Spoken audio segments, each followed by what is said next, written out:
You feel the eerie sensation of weightlessness as you lie in your isolation pod. An impenetrable darkness surrounds you. A deafening silence hangs over you. If not for your thoughts, it might be difficult to tell that you exist.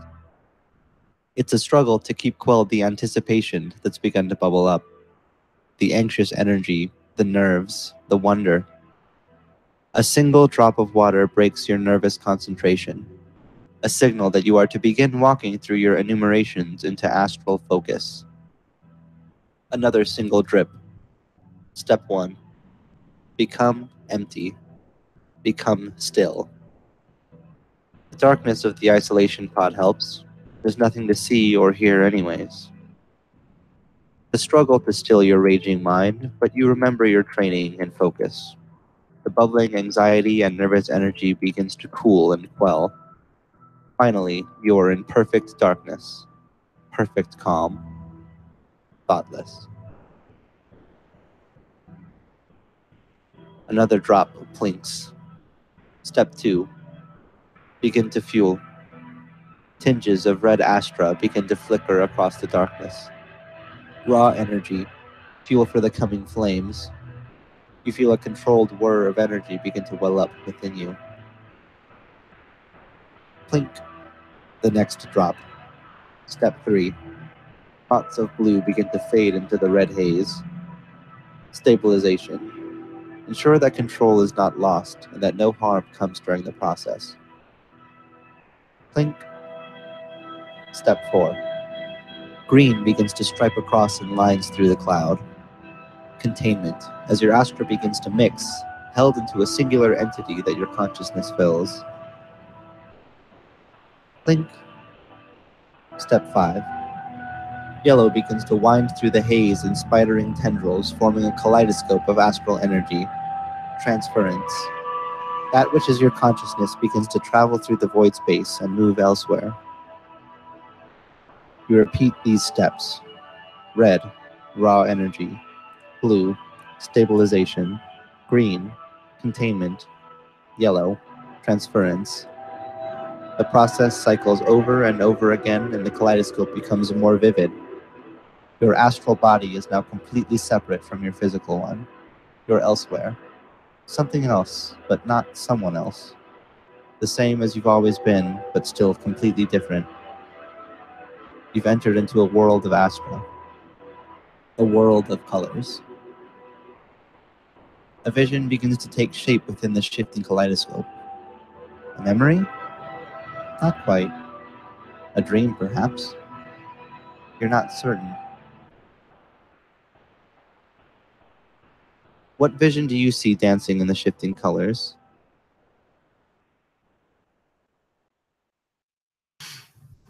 Virgo Angel sees a room sterile and Spartan. This room is dyed yellow. The air itself is even yellow. And if you could smell it, if you could smell in a vision and a hallucination, it too smells yellow, which is odd because colors should not have a scent, and yet this one does. The room is sterile with a single door, and that single door opens, and the camera moves through that door into a hallway of more yellow. And it stretches on and on and on to another one until the yellows get darker, almost like they're molded, like they're twisted, like they're disgusting, sickening, rotten. These are rotten egg yellows. And at the end of the hallway, that door opens, and the yellows are brighter now. Sunflower bright, sun something. And the camera enters as well, and the smells are gone. And in the center of this new room is a single podium. And on that podium, there is a glass chamber. And this glass chamber slowly opens, and inside of that chamber is a child, a baby, easily no more than 3 or 4 hours old, crying, whining, with flowers in its hand. Virgo sees this baby. She touches this baby. And as she does so, she sees the drift market. She sees her home. She sees the poverty. And she sees more and more yellow. A yellow road taking her from that poverty to somewhere else.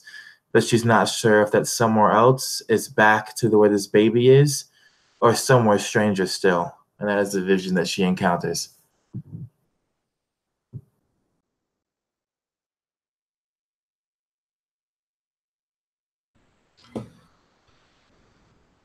Idris starts out with a vision of black. And after a few moments, the black begins to give way to a dark red, almost like a rust red. He sees nothing within the red color, not even his own form. But he still almost is able to sense the directions in which he's looking.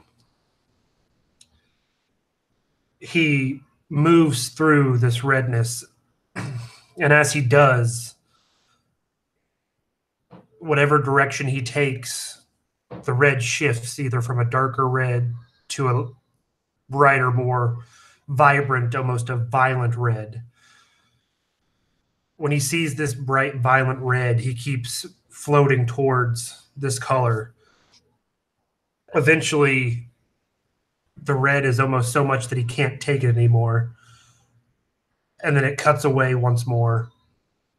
He comes back, and there is just one bright red, piercing eye, a mecha eye, staring at him from the darkness.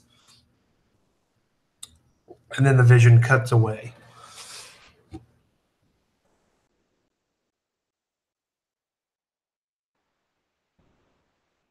Ellie tries to calm herself in the now familiar blackness and the building colors as they gradually but inevitably layer upon layer on top of each other, building into this sort of visual static.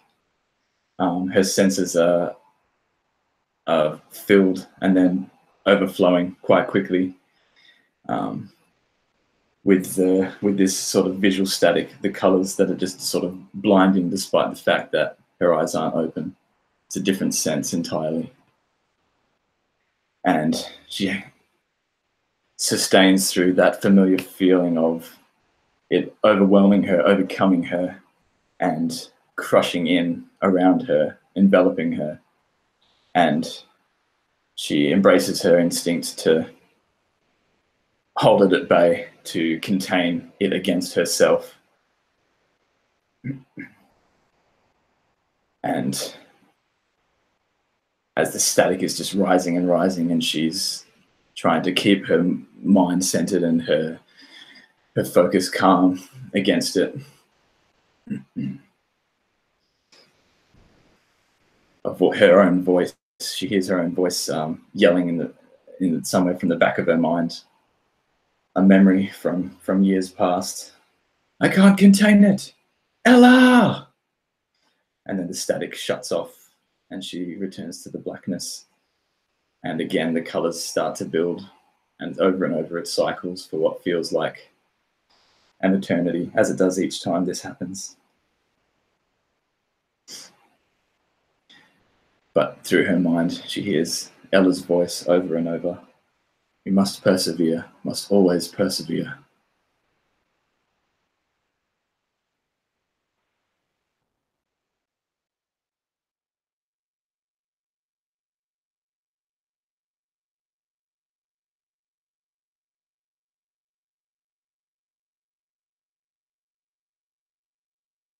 You've muted hallucination. Yeah, sorry. As the hallucination fades, the colors start to unwind themselves from your mind. Regressing back through the process that you had gone through, you hear a hiss as the isolation pods that you had laid in towards the start begin to open. As they open, you find yourself in the laboratory room that you had entered, but it's not quite right. It's as if everything is tilted just a couple degrees at an angle instead. The air feels different. It smells just a touch not quite right. It's hard to pin down, but nothing is different, but yet everything is different. And you hear the other pods begin to hiss, the others that are with you, the three of you. In this now blank room with these three isolation pods open, the light flooding in, blinding for a moment, but receding into sight. A single door that you thought was open when you entered, now closed. No light coming from the other side. Virgo Angel lifts her left arm, and the real world, the physical world, I guess I really should say, because this astral world is just as real as anything else. Her left arm and left foot are prosthetics. And so when she lifts her left arm and she sees her actual left arm there, and she sees her actual left foot there, she knows that the experiment was a success, that she has successfully projected herself into something else. As she stands up slowly, her normally white dress now dyed yellow, she looks to the other two of you, specifically Idris at first, and she asks you, well, feel anything different?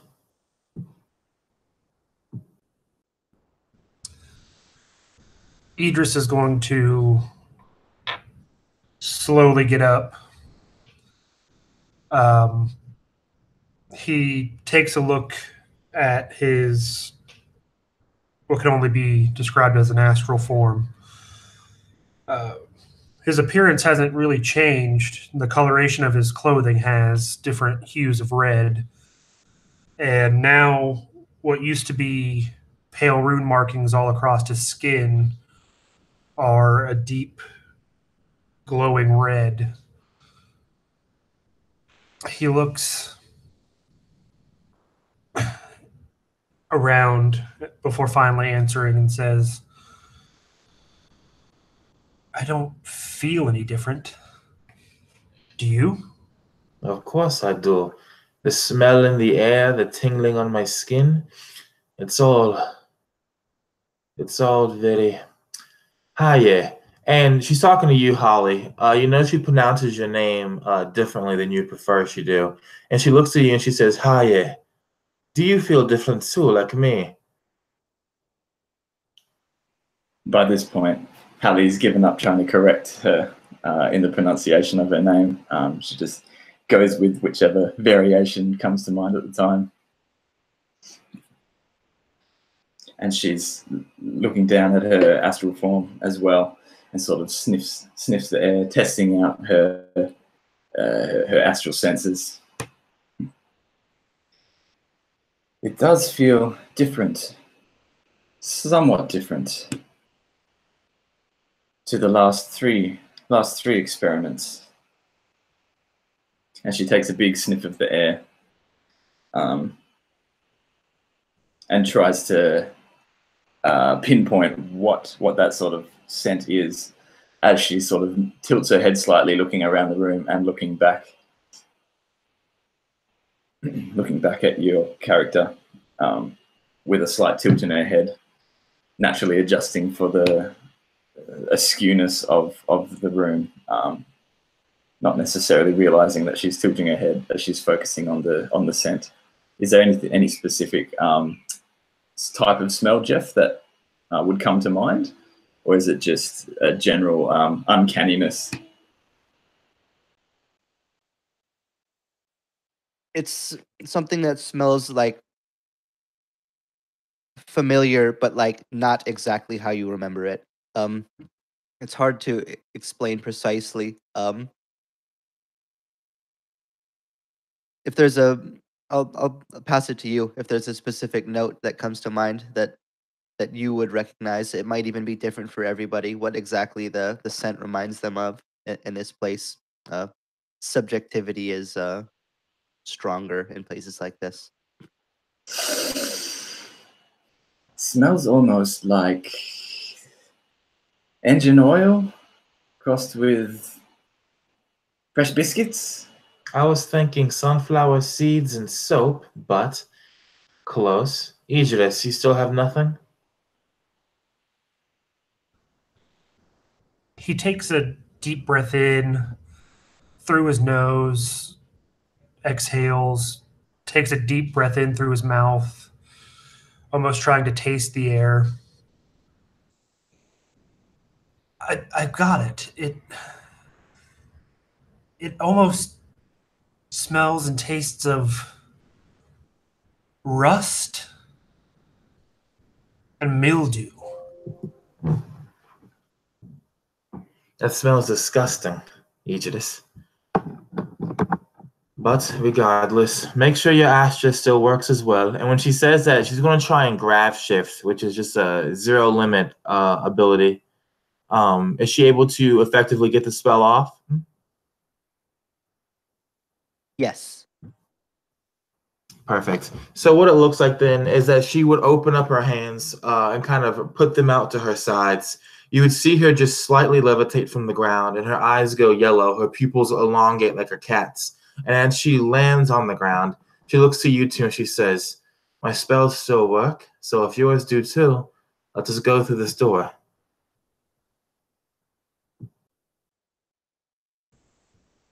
Idris is going to lift one of his hands and begin the process of firing an astral bolt. He's not actually going to fire it anywhere in particular. He's just going to kind of hold that energy in his hand. And basically, it almost seems as though when he begins to bring forth this astral bolt, the runes on his body that are now red also begin to pulse as the energy begins to form more and more into his hand. Well, looks like it's working for me. How about you? And he looks over towards Hallie.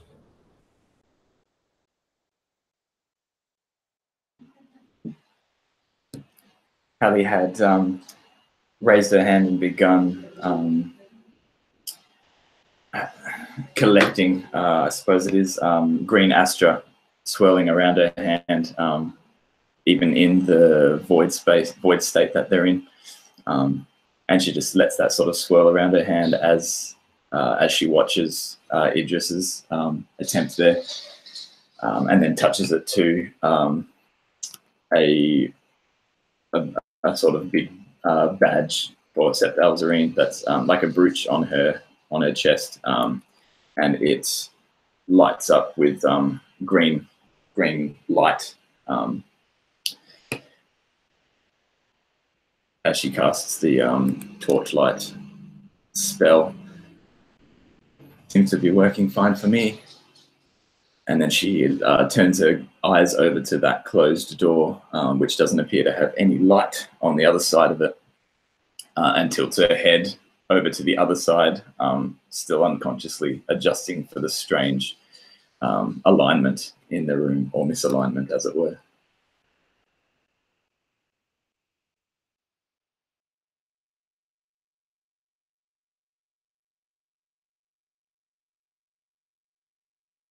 In which case, Jeff, seeing that everyone has basically can use their spells, she would lead the way to the door and open it.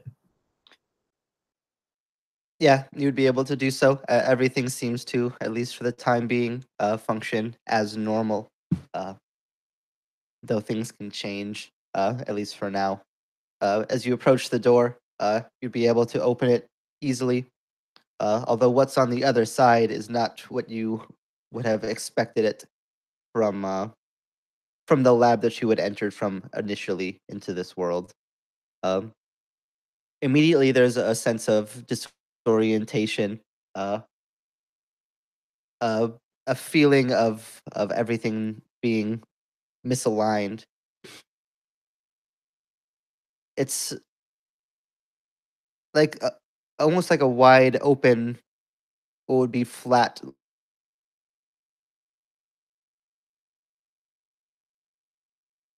land. All around, you can see pieces of what would be memories, places that you've been to. You see drift market stalls that you've purchased from, built up into the sides of buildings that you've seen, the greater towers of the septs. Everything, almost a collective unconscious between the three of you. Fractions of your memories of different places, different objects that you can remember stacked up as if thrown into a dump. That's kind of scatter all around this strange field, if you can call it that. Even up in the sky is this like shifting kaleidoscope of colors, not unlike the astra fusion that you would use to get here in the first place. The sun, where the sun would be in the sky, is this eerie red eye, almost as if it's a mech eye. Idris, you'd immediately recognize this eye. It looks at you in the same way that it looked at you what feels moments ago, but also forever ago.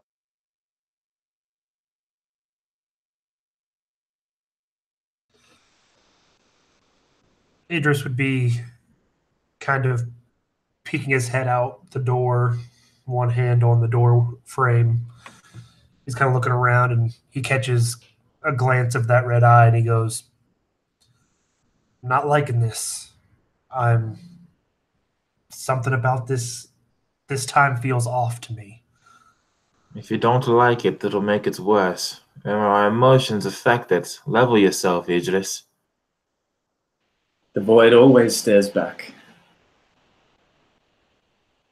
Though I do have to admit, it is garish, not very attractive, not very pleasant, but what can we expect when you have 3 minds shattering each other, then reforming themselves again and again in a place like this?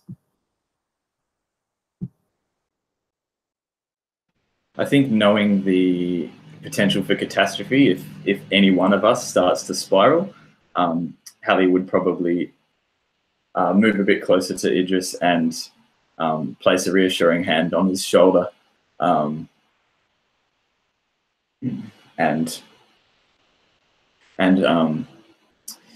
turn her torso so that the flooding green light coming from the brooch on her chest sort of flows into his face, and just tries to calm him with her presence and with that light. I'm here to help contain, but we must all keep our focus. You know this. And she turns her gaze to the garish red mecha eye in the sky, and tries not to avert her gaze herself.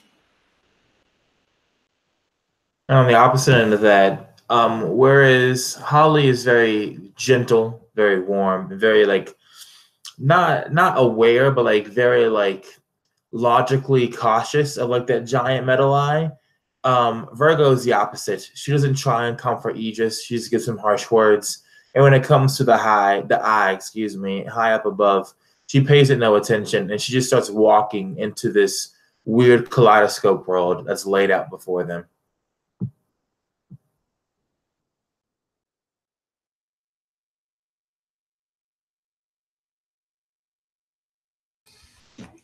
Idris would take a moment and touch the hand that's on his shoulder, take several common breaths in through his nose, each time his senses being filled with that same almost familiar smell of rust and mildew, before turning and going, "I know. I every time is so different, and for some reason, that being there right off the bat just threw me. I'm good. I'll be fine. Thank you." And he'll begin walking too.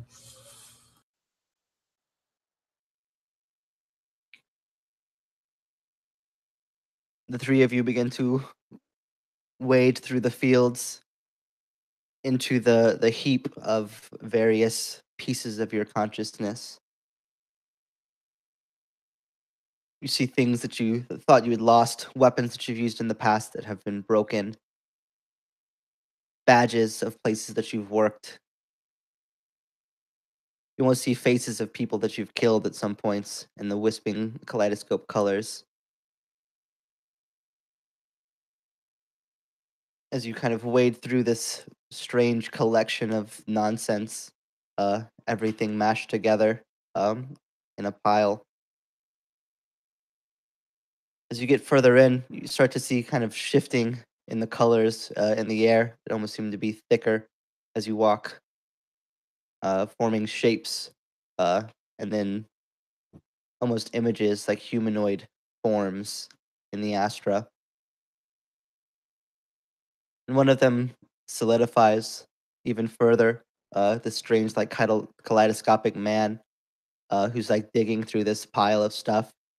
He'll like reach down into it and pick up a prosthetic arm. And Virgo, you'd immediately recognize in another world that would be on you. It'll kind of eye it warily for a moment before tossing it into the junk with all the rest of the stuff. And turn to face the three of you as you approach. His face seems to constantly shift, like it's never the same. His eyes are different colors each time you blink. His features are different, more pronounced one time and then softer the next. Every time you look at him, it's like it's a different person. But he still stands there the same. And will kind of raise an eyebrow to the three of you. Have we seen like what I guess I should describe as beings before inside of these past experiments, or no?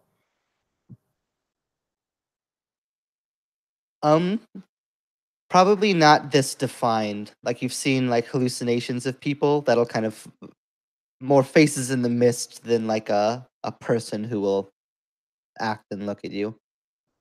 Perfect. In that case, she would look at it, Virgo, and then she would turn back and she would look to you two and like kind of like indicate with her chin to look at this guy.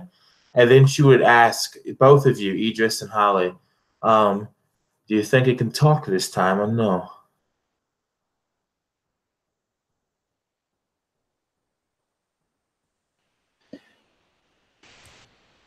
Well, there's really only one way to find out. I'll turn to the figure.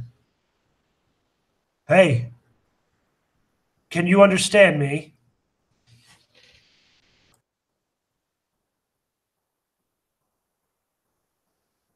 When you call out, this shape will turn towards you. Its head will kind of cock to the side for a moment. And will begin walking towards you slowly. It doesn't say anything. It reaches one arm up towards you as if reaching towards you for something. Don't let it touch you, Idris.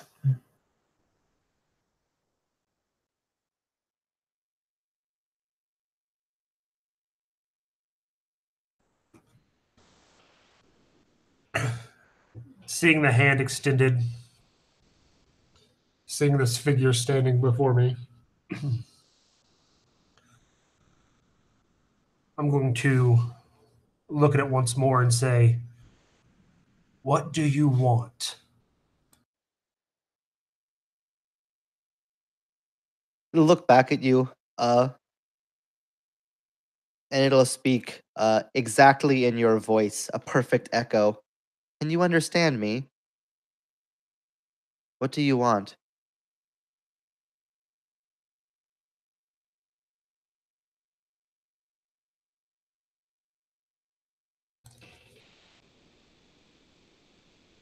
Seeing this, hearing this, I'm not going to touch the extended hand, but I am going to mirror it, keeping a little bit of space between the hands as to not actually make contact. But I'm going to mirror the movement of this figure.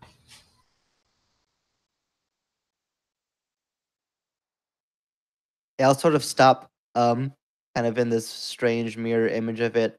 It'll kind of again, kind of twist its head, at different angles, looking at you as if from different perspectives each time it changes its position of its head. After a time, it'll lower the hand, turn a full 90 degrees to the side, walk a couple feet, and then turn back so that it's looking right at you, Allie. And it'll mirror your stance, however you're standing. It'll parrot your movements. If you raise a hand, it'll raise a hand. Yeah, when it had first mimicked Idris's voice and movements, Hallie had reached out a hand as if to grasp for some green astra, to maybe defend herself, very uncertain about what this thing might do.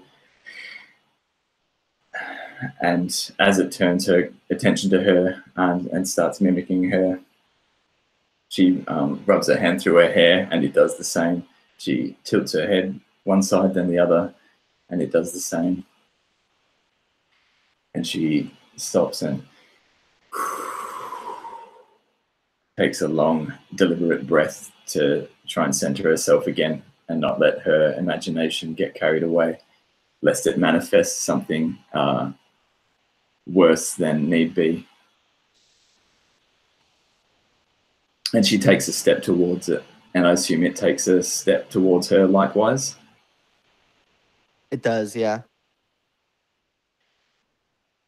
And just side note, is it sort of a full grav situation that we're in, since it's like in Astra projection? Yes. It seems, at least for right now, you seem to be centered on whatever this kind of flat dirt, but not dirt surface is that holds all this unconscious cool. junk. That's cool, yeah. And I mean, there's still stuff floating around, isn't there? Like the weapons and faces and that. So it's all, yeah. But we're sort of anchored. Okay, cool. So yeah, as Hallie takes a step towards it and it takes one towards her, she takes 2 steps back and it does the same. And I think she just holds both of her hands up like a I mean you no harm gesture, and just slowly turns her head to look at Virgo, and says, "Well, this is new." No, but it's within our parameters of what we would normally expect, or at least what I would have expected, what Sept Alzerine would have expected. These things probably, if my hypothesis is correct, will mirror what we do because they're basically us, or projections of us, or drawing off of us. Just more Astra taking on another shape.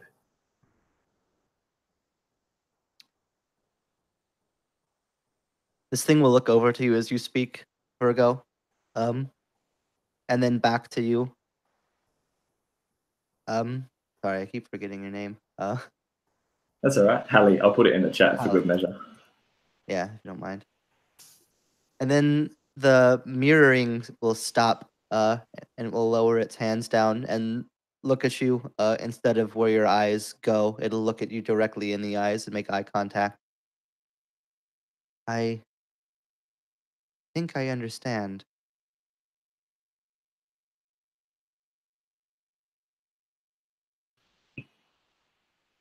She takes a step forward again, tilts her head. What is it that you understand? You. I think I understand. You. Curious, she says over her shoulder to her companions. Do you understand you? She says quizzically. It'll like point a finger out at you, when you say that. And then stop for a moment. And then look right back in your eyes again. And pause for a couple seconds. And then it'll turn its hand back towards itself. Me? Is this me? She nods, her face breaking a smile, teeth glowing faintly of green. Yes, you. You are us, but you are also something else, I think. What do you remember?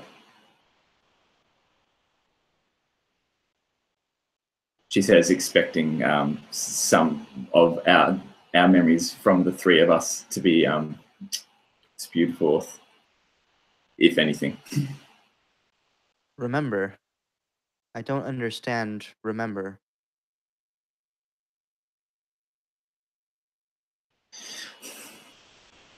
Where were you before now?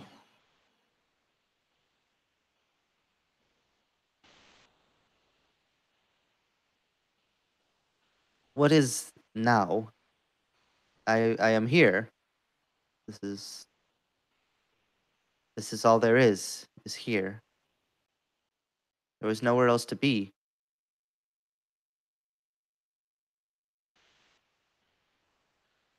She says over her shoulder to Virgo and Idris. Since we don't yet understand this, perhaps it's best not to give it too many ideas until we know more about its capabilities.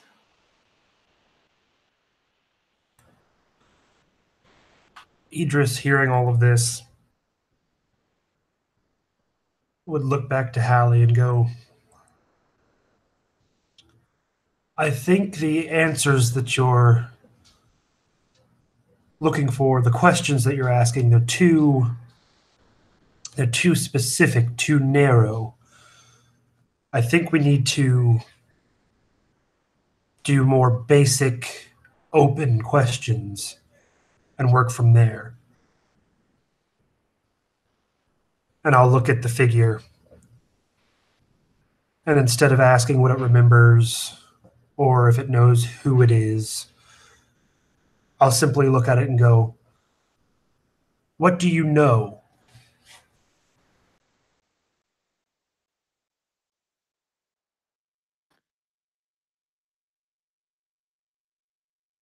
I know. It'll kind of stop and pause as if confused.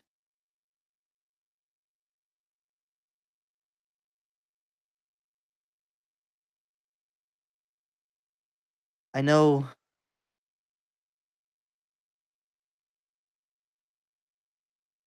And it's like it's motioning as if trying to like grasp words that don't exist, to say sentences that can't be formed. And it'll just kind of put its hands out. This. You.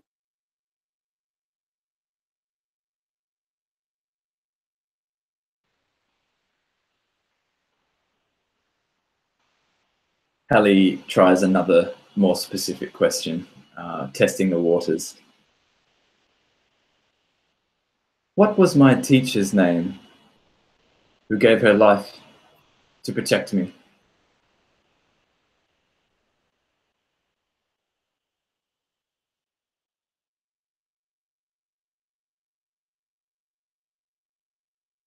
I don't know. I don't understand the question. As fascinating as interrogating this thing of Astra over here, remember our original mission was to try and make it to another moon.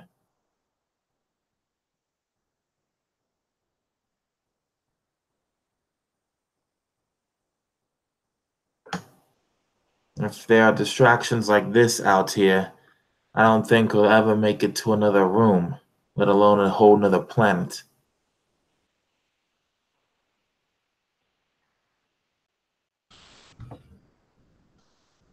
You're right, Virgo. I think we should keep going. This may simply be another one of the distractions, another piece of hallucination to try and keep us off our course. It's exactly what it is, as I said earlier. We have no business with it. All it's going to do is make us frolic around and think things that will just get us derailed from our location. Hallie agrees. We can come back and find another, but this is not our current objective. You're right, Virgo. Satisfied in knowing that everyone else told her what she already knew, which is that she's right, she turns and she's going to just start basically walking off into the distance, looking around and trying to see if she can materialize a path to where she's going.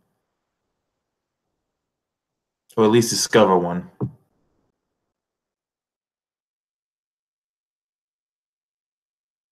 Yeah, it's strange as you walk past this thing.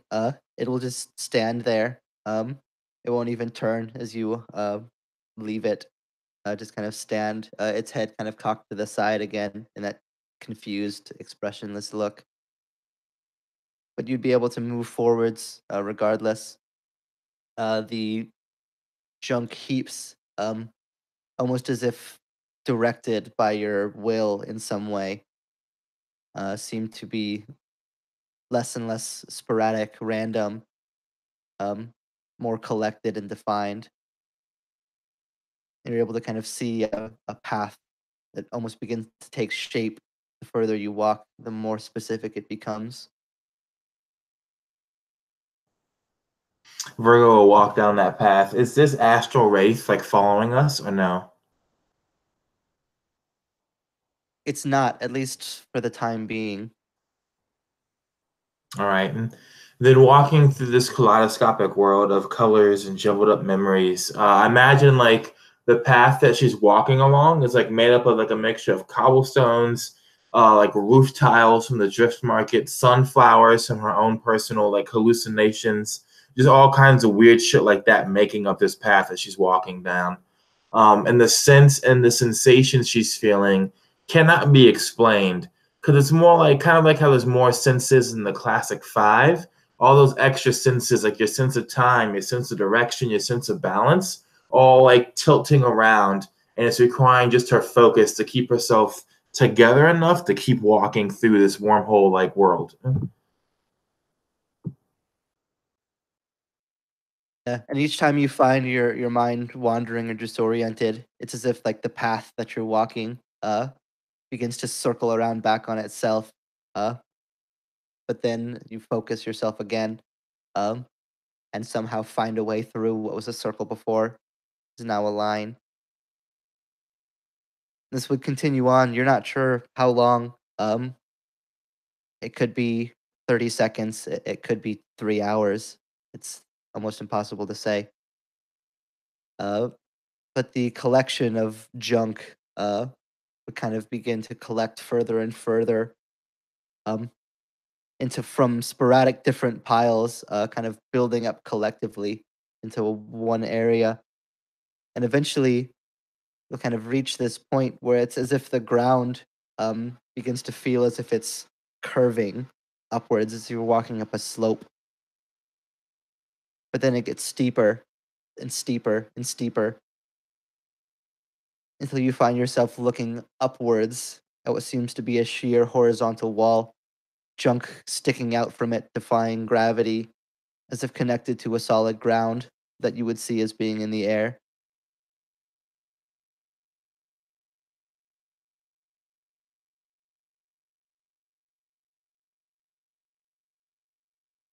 Well, what do we make of this? And she turns and looks at the other two.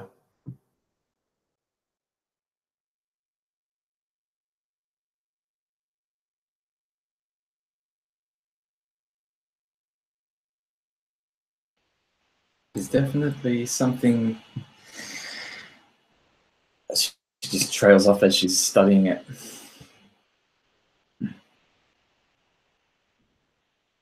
Her eyes going over all of the details, trying to not to get lost in all of the visual distractions, I suppose, of this place and the way that it is.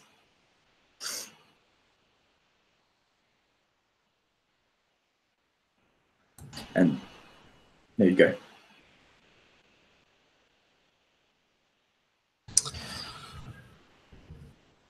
Idris would just kind of look at Virgo, look back at what they all see before them, and basically just shrug.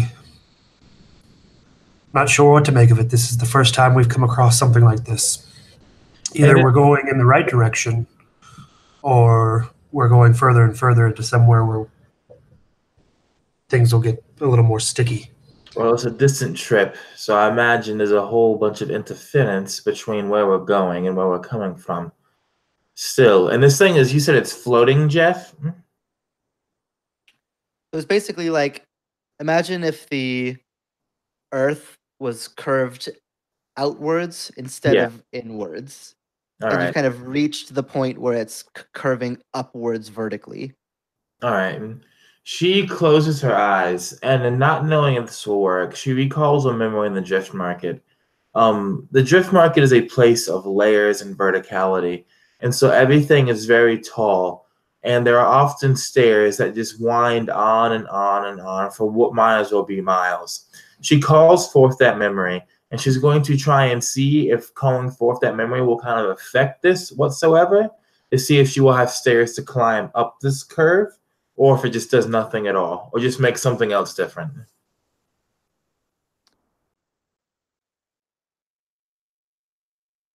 What specifically do you imagine? Like, what specifically about this memory do you try to call that would direct you? It's one of many memories like this. When she was a little girl, maybe 5 or 6 years old, and she was running errands for what then at the time was a stepmother, which basically involved these massive buildings, which were part apartment complex, part corporation, part market, just a whole bunch of different things in one. And it was just these stairs that would zigzag their way up the sides of these buildings.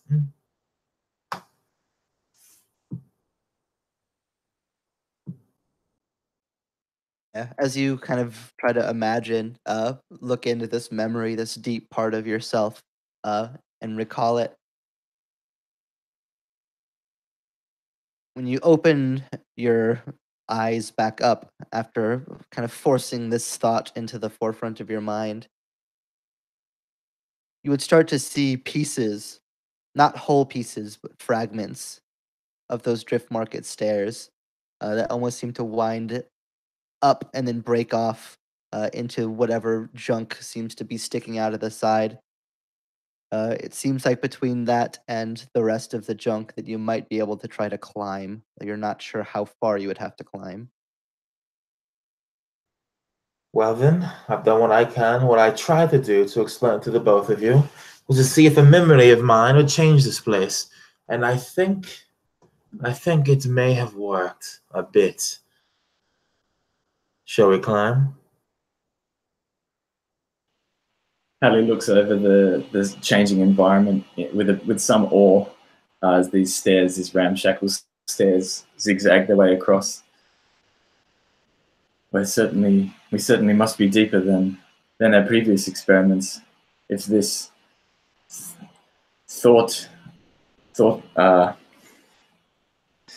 if these thoughts and imaginations are beginning to affect the surroundings in such a way, well done. She offers the most coy, arrogant smile when you say well done. And with that, she will begin the climb. So what I'd like to do for this part then is basically make this a skill challenge. So how this is going to work specifically. So I'm going to need 5 successes before 2 failures on the skill challenge. And basically, instead of just like a normal skill, I want you to tie in that skill with a memory that shapes as you climb and kind of go through there. So if you guys just want to either, I guess, decide in order, or if you want to roll initiative to see randomly, but it'll kind of be you guys working in this skill challenge. Any volunteers, or should I start? That's awesome. If you guys are happy with the current order, I'm happy with that. Yeah, I can do that too. All right, bet. Seth says yes. All right, so then since I'm the top of that order, as she is climbing, she is remembering just the almost endless journeys is what it felt like as a child, right? Her entire life when she was 5 or 6, and the poverty struck lower levels of the drift market were just stuck going up and down these stairs, just continuously without stop, without fail, without rest. The skill that I'm invoking here is going to specifically be actually, there's no athletics. I'm gonna go with survival then, just because what she was doing back then was basically trying to survive by doing these errands for her stepmother, by bringing back food and stuff like that. So let me go ahead and roll that. Ooh, perfect. So I got a natural 20 on my very first roll of the game, which means I won't get another one. So in total, it's going to be a 21 Perfect. Yeah, that'll be one success. And as you kind of think on this, using the skills both now and recalling the memory, you can remember some of those back alleys, those dark paths that you learned in the drift market, that almost seem to appear to replicate before you, as if you're walking in the same places back in your mind. The skills that you pick up feel natural in the environment that you're used to, as the world bends to your will, just slightly, and the rest are able to follow you and continue the ascent.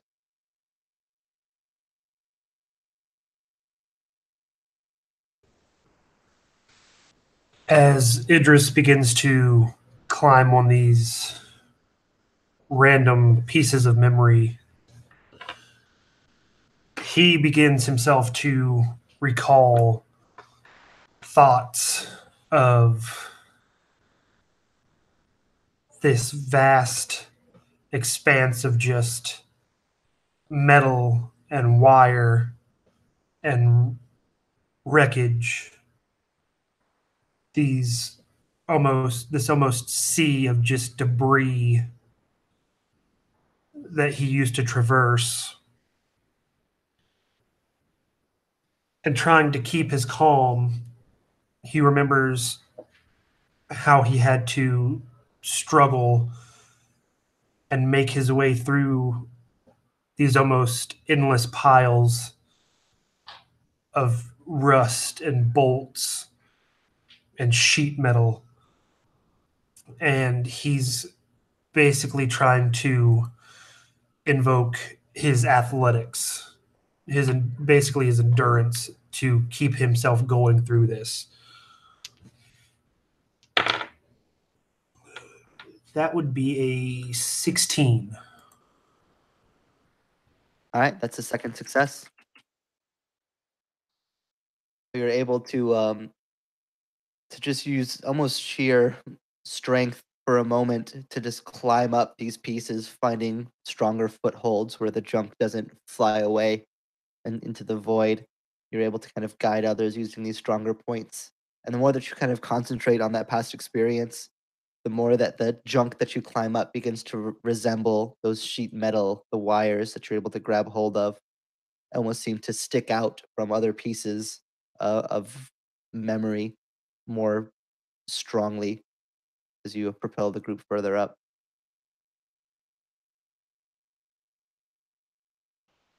So Hallie was also grew up on the drift market, which is obviously a vast thing. And her and Virgo probably didn't cross paths until this mission or this collective.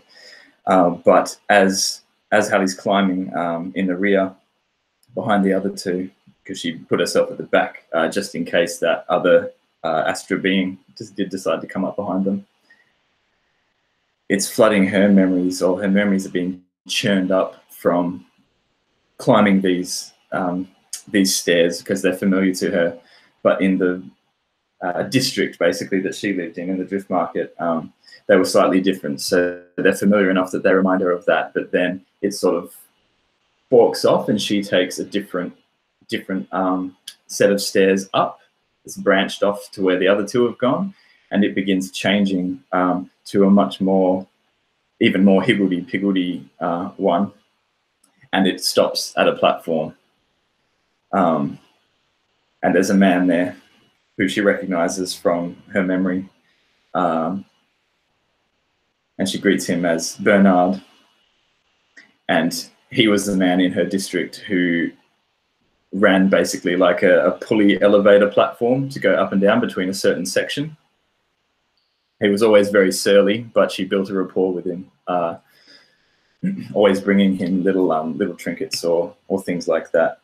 And so she chats with him and is going to try and persuade him to work his magic and raise that platform so that she can join back onto the main sort of section of the stairs there. So I know it's a bit of a stretch, but I rolled 18 for persuasion. Hey, games like this are made for stretches. That's what I thought. That's my biggest bonus. I thought, let's just work it in there. Yep. So yeah, it's after its success, 3 successes, no failures so far. You talk to Bernard, and manage, as you always have, uh, bring him little gifts, little things, bribes, more so than anything, to get him to allow the use of the platform. What do you give him that you would find that? So each time the price sort of had to keep going up, you know, because he cottoned on that he could make something out of this. So she hands him a handful of kelp rounds, a couple of glint as well, and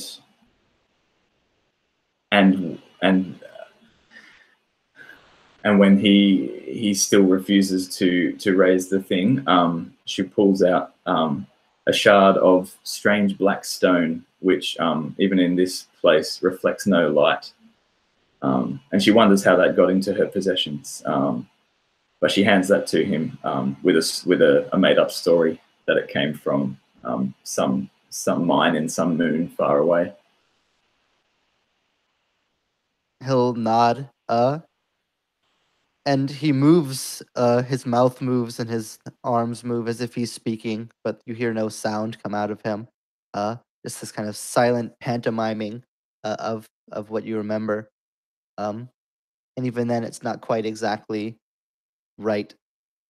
But nonetheless, you'll like hear the sound of the platform like word of life, as if it were to begin moving.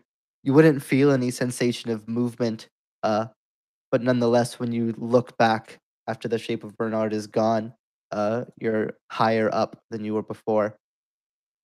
And she looks beside her to celebrate the little victory with her old teacher and friend Ella, only to remember that no, she's not here with her, as the memory crashes away again. When you turn instinctively, instead of Ella, who you do not see, you see the same shape, the person that you saw before, the astral wraith, as Marquis referred to it, if that's even what it is, you're not sure. He's standing there, and he'll just give a nod. Nice work. That was well done. Thank you. Are you? And she sort of tries to peer down and see how this thing made its way up, but then assumes that it must just be able to sort of do more or less what it wants in this place. And then looks upwards, where she sees Virgo and Idris still proceeding. Are you ascending with us? Is that what you were trying to do? Ascend? Yeah, she says as she steps onto the stairs once more and continues climbing whilst talking. We're trying to get up there, she gestures, points. Then that is what I will be trying to do as well.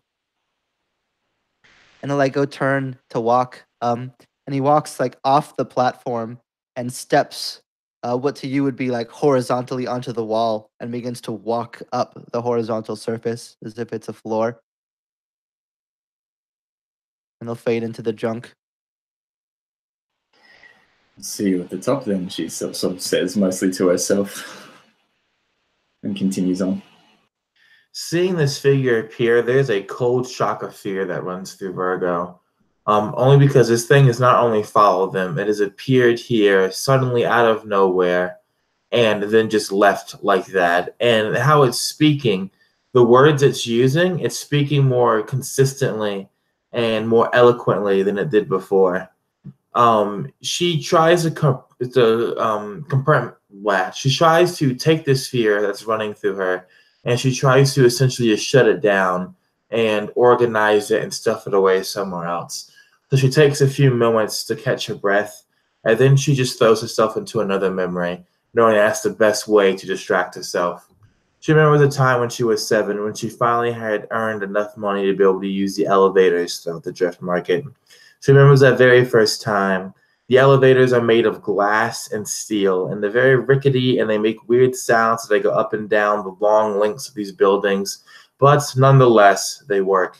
And she remembers the first elevator she was ever in with this blue-haired woman who looked much older than her, whose lower half of her face made entirely out of metal, and who looked at her like she was some kind of trash or maybe something not even really there, and then got out and left. In that same memory is when Virgo went into the elevator, used her few bits of glint, and went up for the first time without having to take the stairs. So she's trying to conjure forth this this elevator, specifically using her history skill, with the history of the drift market on top of this. Perfect. With that. All right, so let me look at my plus because I'm proficient in history. That's going to be a 14 total. All right, a 14 is not quite enough. All right.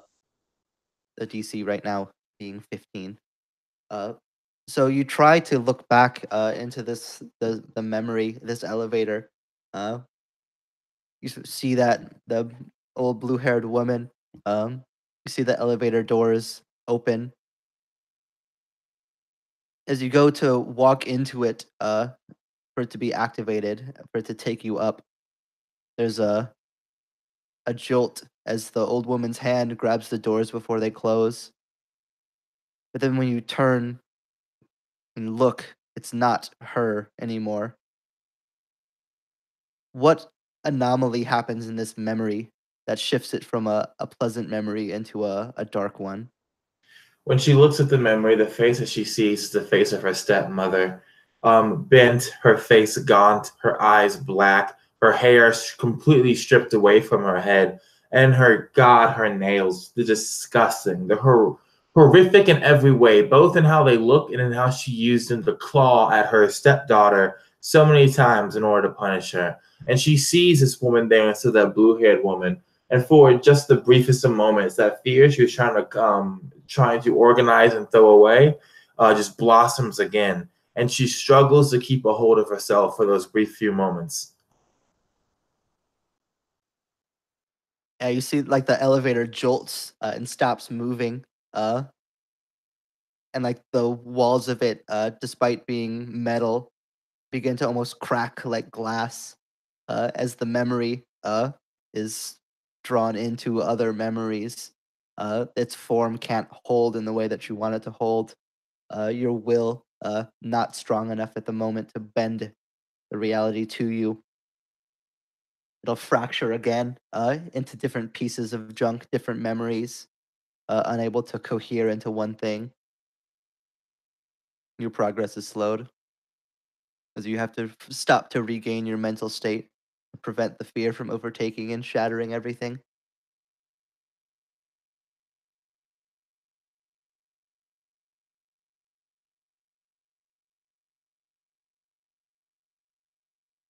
Idris, you're up.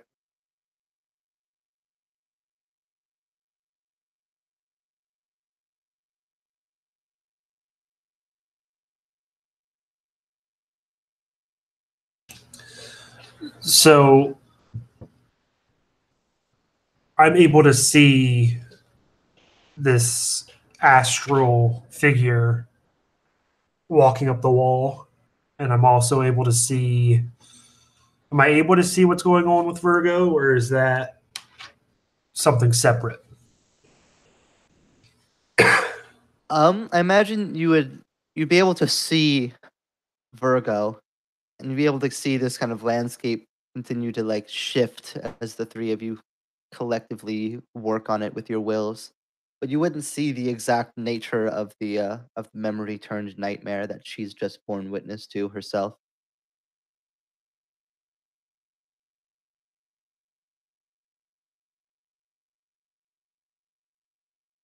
All right, so trying to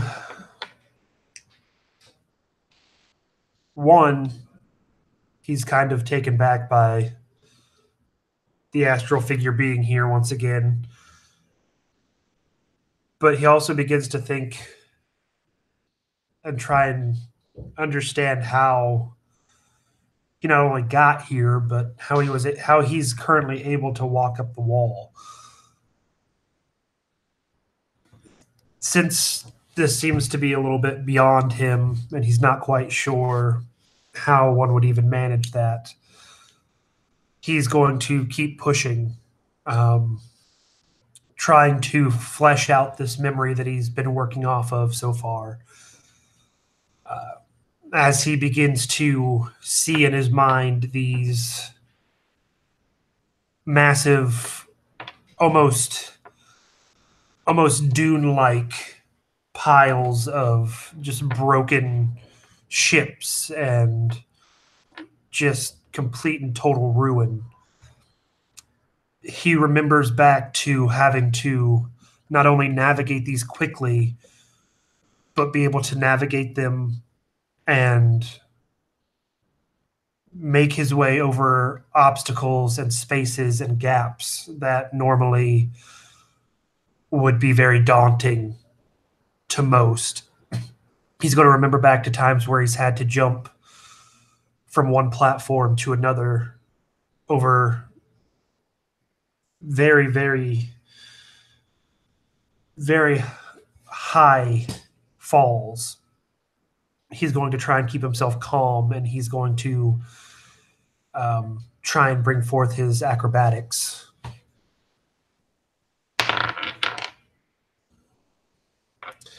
That's only going to be a 12. It's not going to be enough. So that'll be a failure then. And with 2 failures, you go to jump. You remember the falls. But this fall is further than you're used to. As you leap down, it's almost as if the fall extends once you're in air. Once the leap is made, the gap seems to pull. As doubt begins to creep into you, the gap extends further. You're not able to make the ledge on the other side.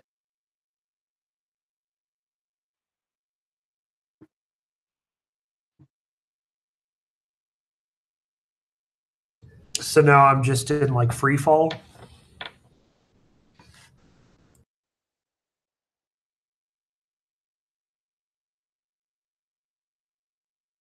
Oh, you might as well be. It would be the experience, at least, that you would be feeling.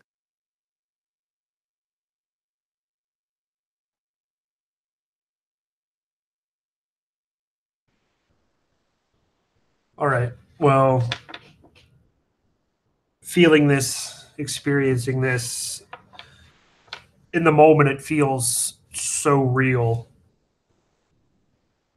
And during this descent, or what feels like a descent, he can feel the terror begin to creep into him. But as he begins to feel that, he remembers back to before they even left the room at the beginning, when Hallie told him to try and compose his emotions, compose his feelings.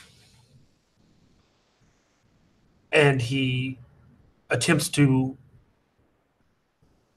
basically bottle that terror, push it away, push it down, and persuade himself that what he's feeling is just simply something, a side effect of the astra. Can I have you make me a wisdom saving throw?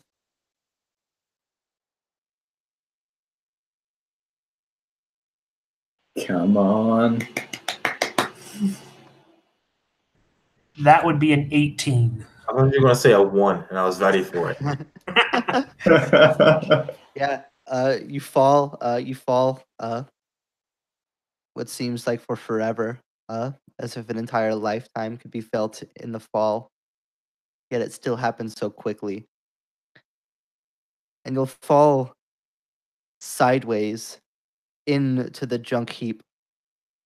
You'll feel yourself smashing into pieces of different things. And then suddenly you're stopped. You're standing. You don't remember standing, but you're standing. you'll see this thing again, this person. This time, its shape isn't quite right. It's taller, more slender, eerily slender in a different way. And it'll look at you. That was an interesting feeling that you just felt, wasn't it? Strong feeling.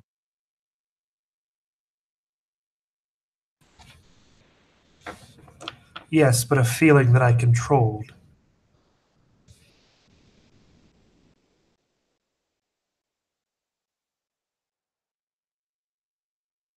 Was it always in control, though? Are you sure that you're the one controlling and not the other way around?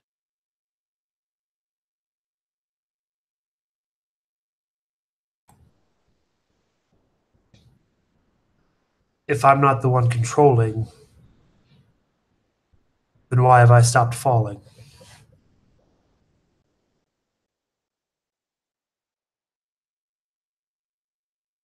Just because the result that you wanted came to pass does not mean that you are the one who brought it there. There are many things that contribute to the end results, wouldn't you say?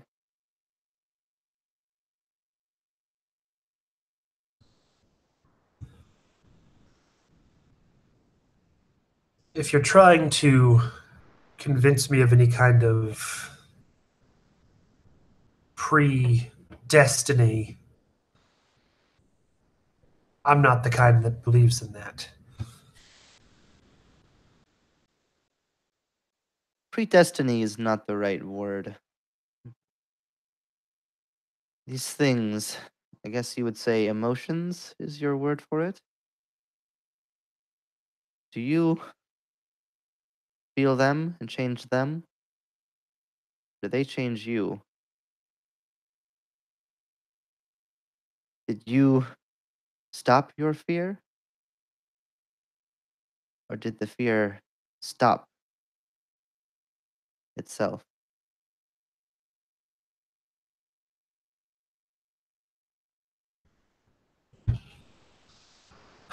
Not really knowing what to say at this point, Idris is simply going to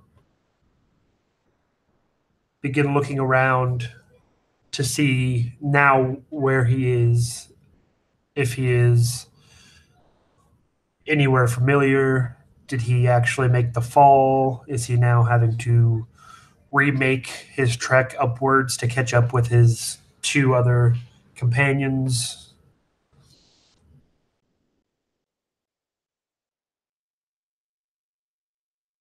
Yeah, seeing you turn away, begin to look around and try to orient yourself. The thing, whatever it is, would just turn away. Perhaps we'll see. And then,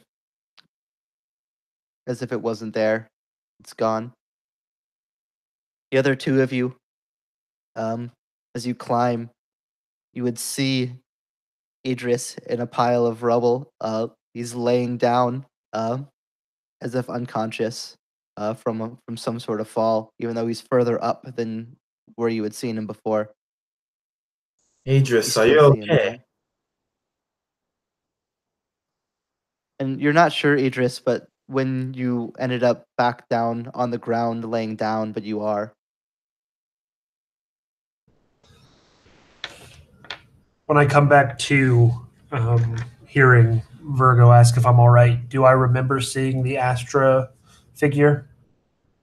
Yes, everything that happened is still clear.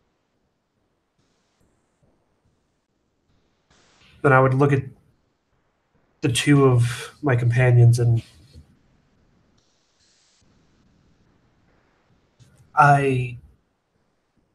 back there when I was trying to think of an emotion, a memory to push me further up,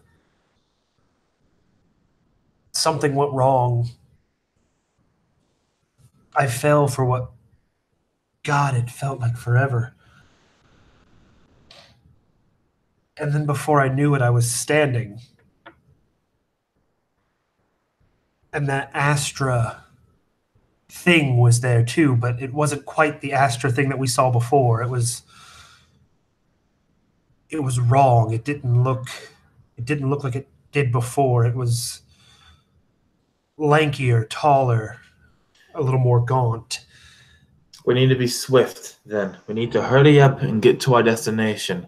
I don't know what this thing is that's been haunting us this entire time, but I want to be away from it as soon as possible. And as you say that, he goes, well, before we press on,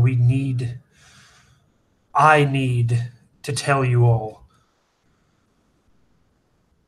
During my time that I must have been out, when I saw the Astra figure, he told me, or more rather asked me, if I felt that I was the one that controlled my emotions, or if it was my emotions that controlled me.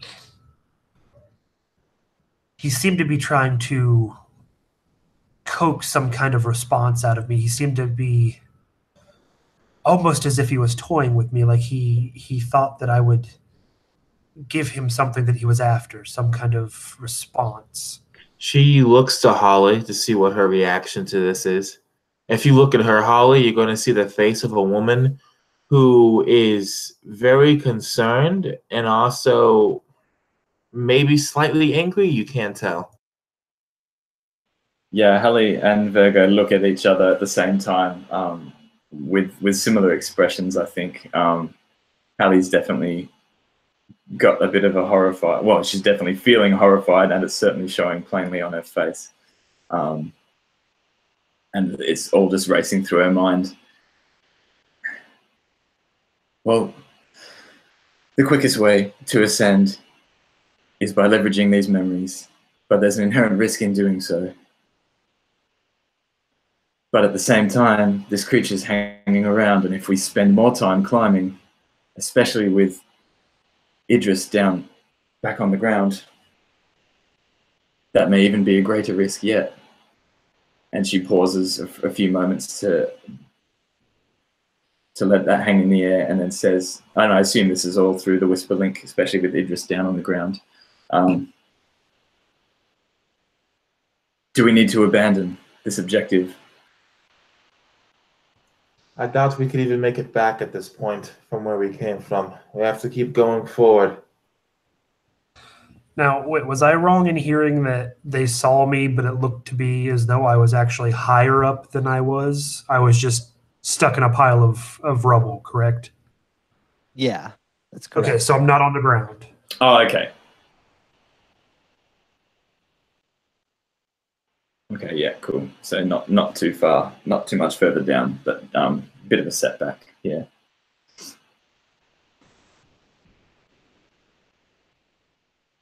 We could always try. And she says, with a bit of a grim laugh, Theory X. It's not been tried yet, but if we need to try and escape, and if things get dire, we've not yet tried casting the void projection spell whilst in this state. And I'm going to continue not trying that until we can figure out what exactly is going on. Yes, Virgo. She says, deferring to some kind of maybe unspoken hierarchy. We keep climbing until we can find our destination at the other moon. Until then, if we see this wraith thing again, we should not talk to it. If we talk to it, who knows what it'll say, what it'll do. It could just be reflecting our own doubts back at us. And we've already seen what happens when our doubts and fears are thrown back at us. And she looks back over to where you are, Idris, and then back to you, Holly. I think it's quite plain that's exactly what it is doing. Don't need much further evidence to support that hypothesis. Very well. Let's focus on happy, effective memories as best we can. The slimmer the margin for things to turn sour, the better. and she'll turn and continue climbing and really concentrate and try and pull into fruition a memory that will be A, very effective in terms of upward mobility, and B, one that wasn't particularly dire or anything like that. And as she climbs,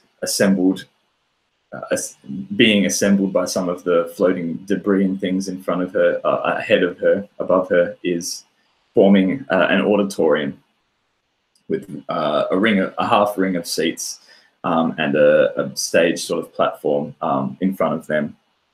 And there are faint sort of figures of one looks to be Virgo and 9 others. And Hallie suddenly is standing on that stage with them. The seats are all empty, and the 10, including Virgo, are standing in a ring around Hallie now, as she's standing there with her arms outstretched, smiling. All 11 of them are smiling, and the 10 surrounding her hold their hands out and all begin casting the grab shift spell. In what was a fun after hours attempt to try and get Hallie to levitate more or less. And so sorry, I'm trying with Astra, the Astra skill, tying it into that memory, but I only rolled an 8. Oh no. So we already failed the skill challenge. Oh, sorry. So. But I thought that was only 2 fails. Oh, sorry, my bad. I thought that's what I had said at the start of it. Was 2 fails. Oh, sorry, you probably did. It definitely failed now. Yes, yeah, either way, yeah. Super failed, extra failed. Yeah, you continue to use memories like that one, along with your actual skills. Go further up. Eventually, you're not sure when it happened, but if you look behind, you'll see that the cliff is in fact behind you. You've apparently rounded some sort of imaginary corner, found yourself back on flat ground. As you look forward, having ascended or shifted or whatever it is that's happened, I get all of you to make a wisdom saving throw for me.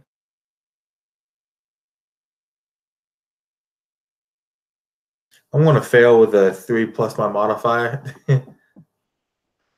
Yeah, I had 3 plus my modifier, which is 0. So Only got a 12. So you round out, you make it to flat ground at some point. Again, you're not sure when the transition happened.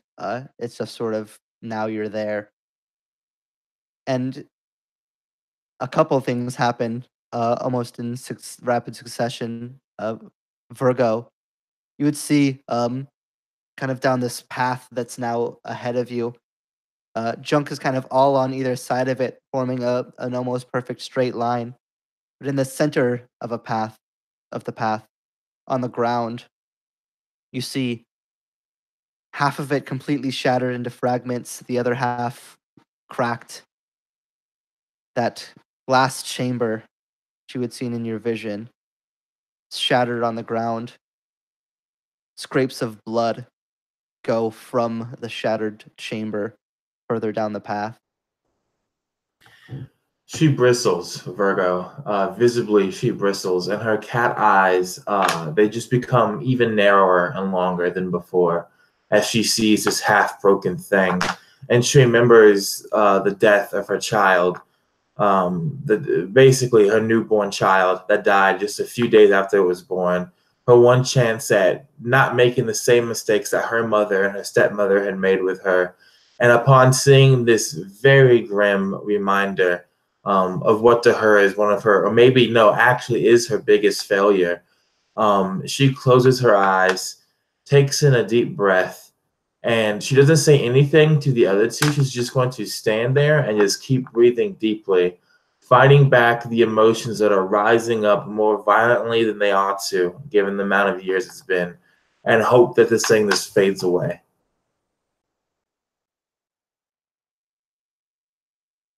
As this kind of, you'd see Virgo kind of stopped in her tracks.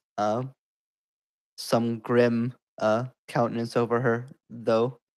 You, I don't imagine you would understand context as to what you're seeing in the same way that she does. You would hear from further up the path a kind of breaking the stern moment, a scream. Hallie, help!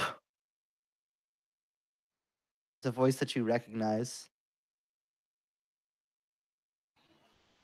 The voice of Ella. Yeah, instantly, Hallie snaps to, her eyes locking on to where the sound seemed to come from, even if it seemed to be coming from everywhere. Ella! And she'd just begin, I think she'd just begin running towards it with such a failure on the wisdom save. She's just snapped right back to that dark day. And in her mind, she knows that she's not reliving it truly, but the other side of her mind believes to a false hope that she can have a different outcome this time if she acts quickly enough or does something a bit differently. And she's replayed this so many times in her head every night and more.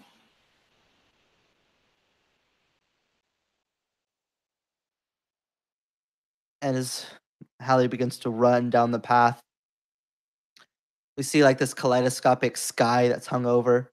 The machine eye sun seems to hang directly over the center of the path, as if watching everything that's happened. The shifting colors of whatever would be the sky in this place begin to move faster, almost with a fury. And as one member begins to sprint down the path, we're going to take a quick break, just a couple minutes, 3 minute, 5 minute bathroom break, a snack break, and then we'll wrap it up. Sounds good. Cool.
Ooh, man. This is awesome. Glad you're enjoying it. Oh, man. That was really cool, that skill challenge with that different angle in there, the memories, like something a bit different. Yeah.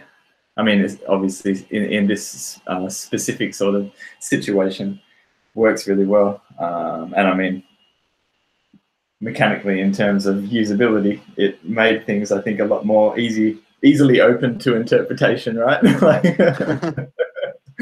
yeah, I was like, well, because I wanted to make it so that your guys' like regular skills like still mattered, because I think it's easy when you go into like weirdo psychedelic realms for just everything to be off the table, and then it's like, well, I have all these weapons and items and skills and stuff that I have on my character sheet, but like they don't do anything if everything's all whacked out to shit. But so I wanted to find a way to make it so that you still had some touchstones to work with. yeah, for sure. Yeah, I think that worked really well. It was cool. Yeah, I love the like Inception as well, isn't it? Where they sort of bend the world back on itself, how it was like curving up. That's but just on a even grander scale, like the whole horizon. Like, Yeah.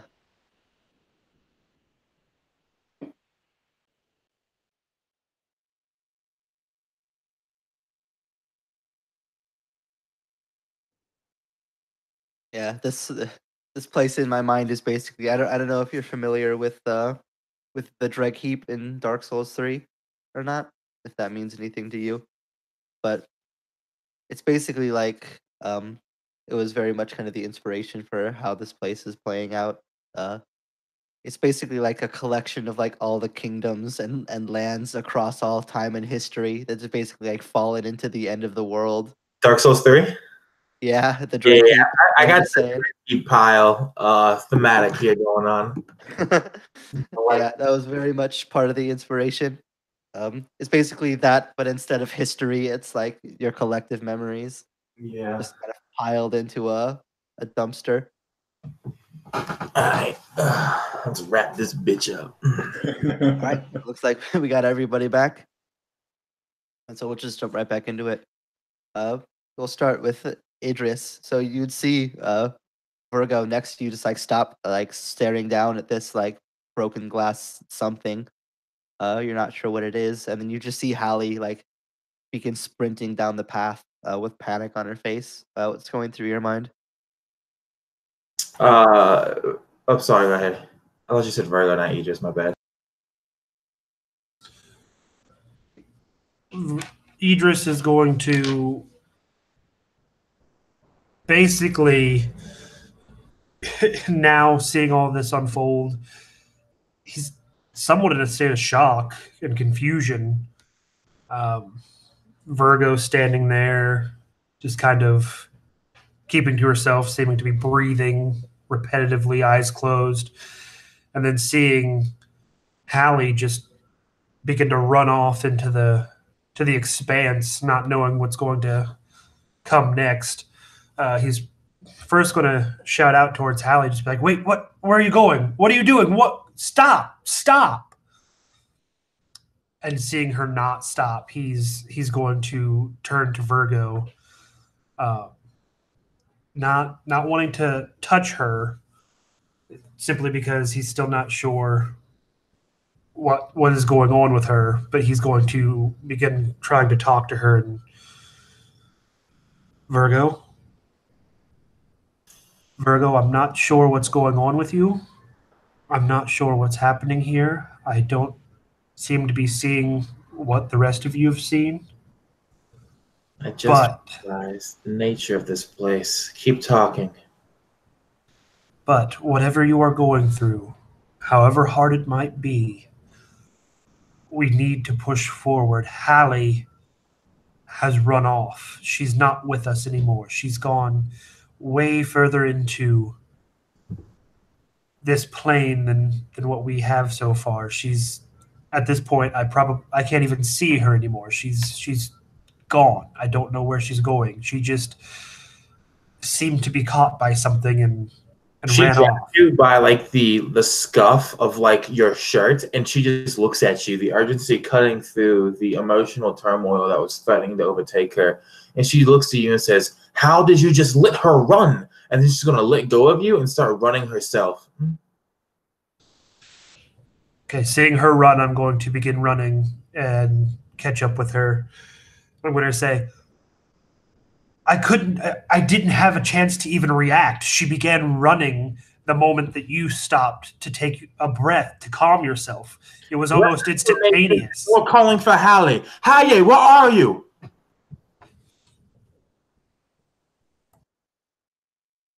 Hallie, I want you to describe for me real quick a place.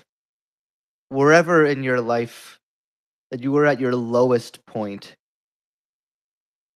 the darkest point, what place were you in when you felt that feeling?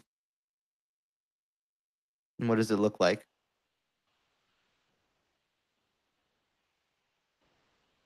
was an abandoned library.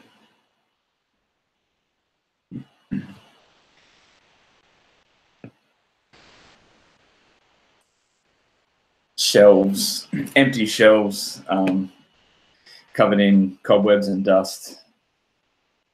Just go on and on in this short ceilinged room, but it just expansive out, row after row of shelves.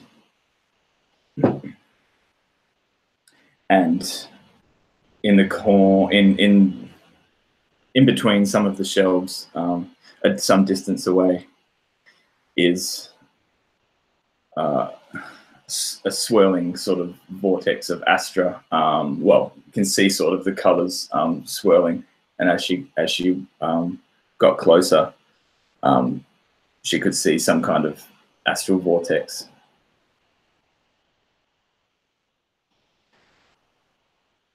And she was bloodied and beaten, shoeless, her feet covered in shards of glass, bleeding, as she sort of limped her way up to try and find her friend and her teacher who had been taken down here.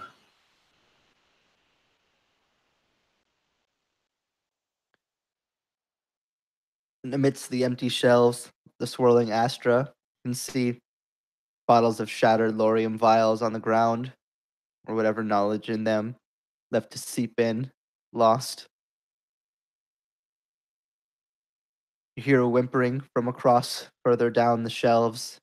You can't see, but you can hear it. You can hear it as if it's everywhere. The other two of you, Idris, Virgo, you run further and further until at some point you're here in this abandoned archive, this long dead library. You can see Hallie. She doesn't look the same. She looks haggard, shoeless, bloody, clothes torn and shredded, as if she was almost an entirely different person. If there weren't only three of you in this place, you wouldn't even be able to tell that it was her right away.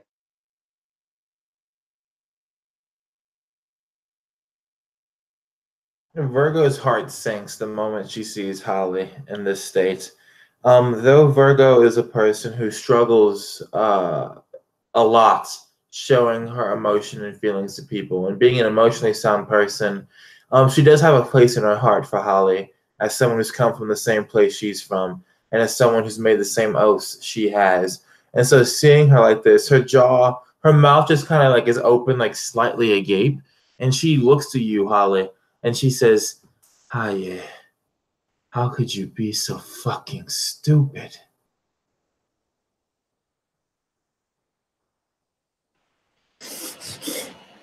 I have to save her this time. I can save her. Yeah. It's a memory. It's astra. It's all astra and thought. She's not taking her eyes off of the glowing, the astral glow up ahead amidst the other shelves. But she's not sprinting up there. She's obviously limping and sort of struggling herself along now, and she's starting to slow as she listens to you, but she's still proceeding. Virgo would walk around in front of you, and she would just slap you in the face. I think that would stop her in her tracks. Let me roll my own little wisdom save here. Yeah, she stops in her tracks and absently puts a hand to the side of her face that was just slapped. And then the realization that she's just been struck comes in after she's already put her hand up. And she grimaces, that pale green glow from her teeth and fingernails, familiar to you.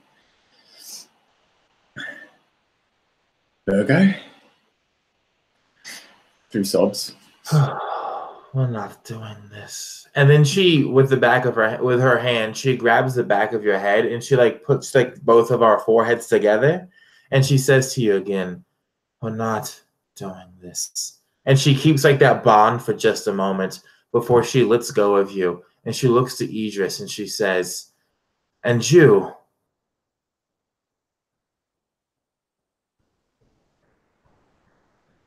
Yes. You're not going to go running off on me too, are you? So far, I haven't seen anything that would cause me to run. And she looks back to you, Holly. And how are you looking now after the just the forehead touching and then letting you go? Yeah, that is what's holding her in place. Her mind is still desperately wanting to go over to that point of Astra, to go over there and try and save Ella this time. But now a bigger part of her than a few moments prior knows that she can't do anything. It's just a memory. Yet she still has that pining, that desperate urge. And she, through sobs and whimpers, just utters, with your foreheads together, "I don't know if I'm strong enough to stop myself, and I don't know what awaits me over there." Nothing awaits you over there.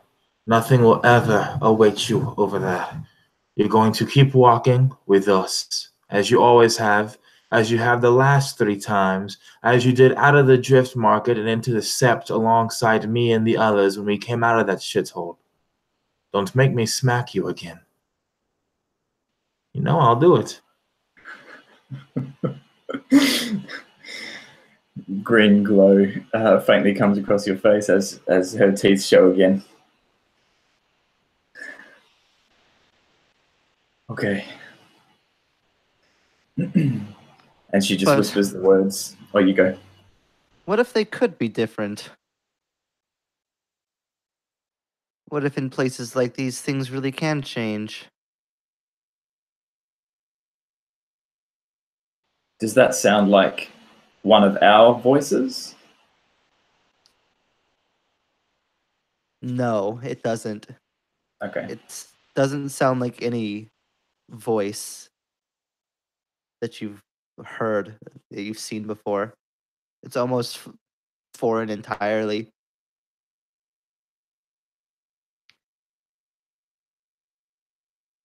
And when you turn to look, there's again the same form that Idris saw, this strange, misshapen form, this slender, gaunt human of kaleidoscopic color.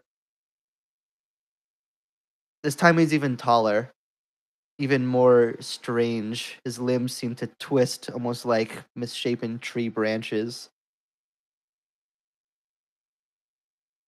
He's now almost 12 feet tall.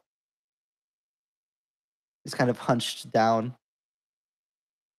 And one of these strange, lanky arms kind of hangs down low, nearly to the ground. You'd be holding in what would be almost like a fist of sorts. a body that would drop to the ground. The body of Elle. Bleeding but breathing. No! She just lets out a gut-curdling wail, and would just instinctively just try and rush over to it unless Virgo held her physically. Virgo's trying to hold her physically. At this point, seeing all this go down, Idris would also rush over and try and hold her. As we're restraining Holly, Virgo looks over to this thing and to this thing that's dropped down, this bleeding memory, and she says to it, I don't know what the fuck you are. I don't know what the fuck you want. I don't even know if you're really real or if you're just some weird echo coming out of us. But you will leave, and I will banish you out of here if I must.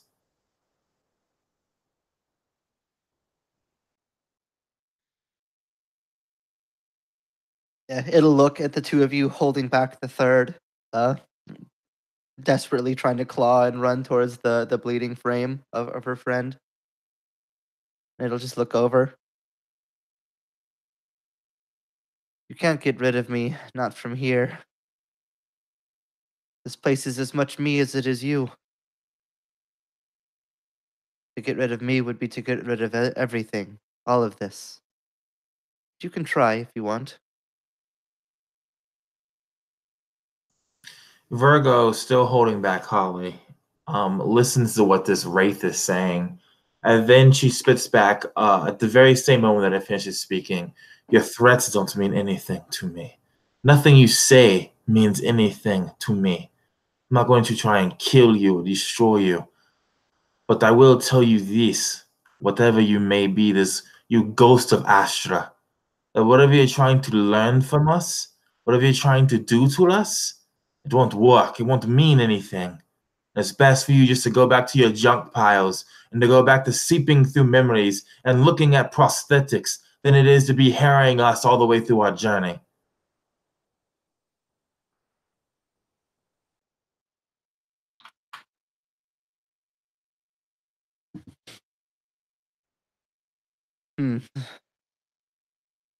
Yes, perhaps threats are too base.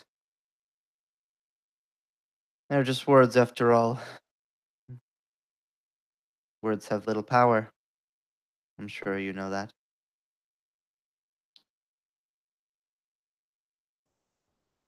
I don't know what games you're trying to play, but you keep lying to me. You say words keep having little power, yet you talk and you use words and you try to manipulate. You try to dig into us. You try to make us doubt. You've probably showed these other two things as heinous as the things you've shown me.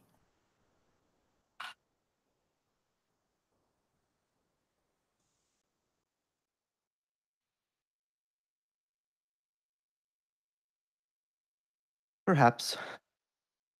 But showing is different than saying. Sure you'd agree. No, I don't agree with anything you say, and I'm not playing your little games any longer. And then she'll look to Idris and she'll look to Holly and she'll say, if this thing speaks to you, do not speak back to it. If it looks at you, do not look at it. You will ignore it, it will fade away. It is just another echo of us.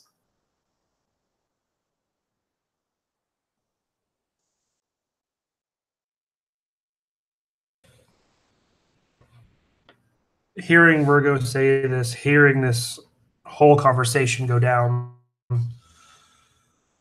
still holding on to Hallie as she's just desperately trying to scratch and claw her way to this bloodied, beaten body.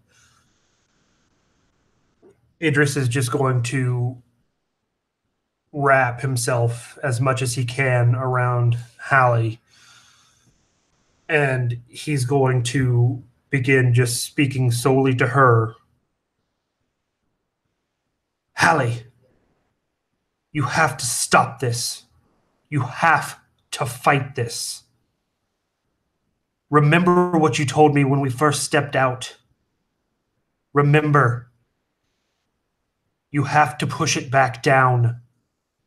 You cannot let these things take hold of you. We came in here together, and I have no intentions of leaving any other way than just that. You need to get yourself together. We are here. We are the ones here with you, not Ella.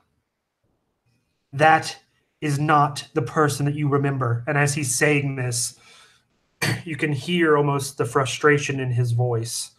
And the red rune markings on his body begin to glow an even more brighter, vivid red as he's just trying to hold her with all his strength. And he's just trying to, with everything he has, convince Haley, you need to anchor. Bring it back in. We are here. Whatever that thing is showing you, no matter how real it seems to you, it is not here. We are. Focus back in on us.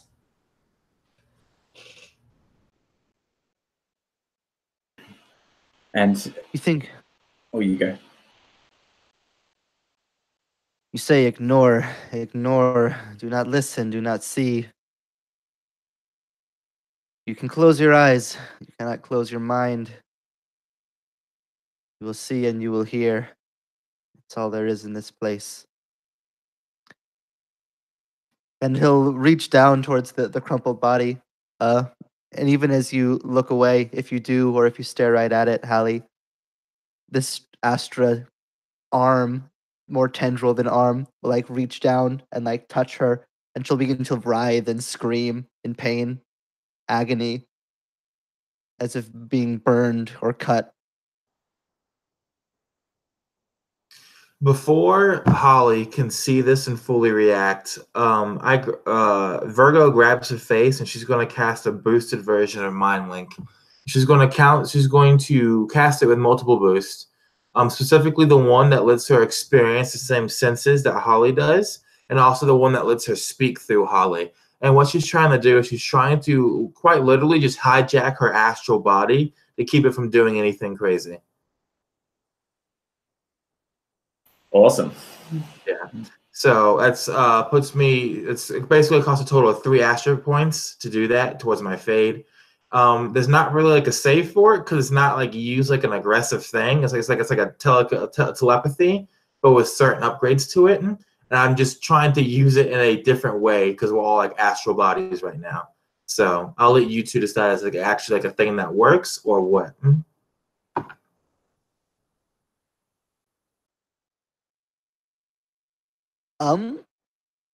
Yeah, I mean the telepathic link and the sense link really percent work.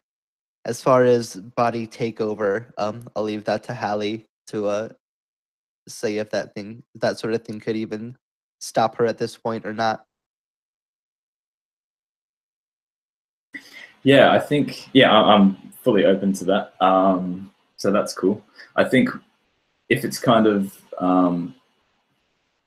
even though you're not casting it in stages, it's all just one sort of fully boosted spell, or it might be you sort of do it in sort of phases as Virgo first sort of creates the link, and just before she tries to take over Hallie's actions, she would get the strong sense. She would have running over and over in Hallie's mind. She would pick up that running over and over in her mind is the name Masahiro. And you know that to be a powerful green astra spell, Masahiro's Refuge, and she is basically struggling straight down the middle between trying to rip herself away and go to go to Ella, or just try and shut herself off from it and cast this Masahiro's Refuge, which is like this translucent green astra sphere, to try and just protect herself. She couldn't contain it for Ella in her memory, but that you must persevere, always persevere, Ella's words are going through her head. So that's basically what she's about to do. Perfect. So in that case, what Virgo would be doing, she's trying to push you towards casting the Mass of Heroes. I imagine it's almost like a scale type thing, right? Where you have like you over here and then Virgo over here, and Virgo is basically pouring in Astra to her side to kind of tilt herself into control and everything. At the same time, Virgo speaks, and because of how the spell works, when Virgo speaks, Holly will also speak. And she says, I guess both voices are going off at once. Aegis, we need you to destroy that thing. And she's not referring to the wraith, but she's referring to this whole image playing out before everyone. Awesome.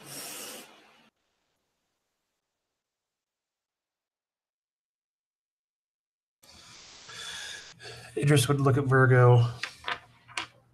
The frustration, the anger visibly on his face. Hearing her say that he needs to destroy the vision that's being presented to them. I can try. I'll do what I can. But you have, Hallie, you need to look away. Make her look away, Virgo.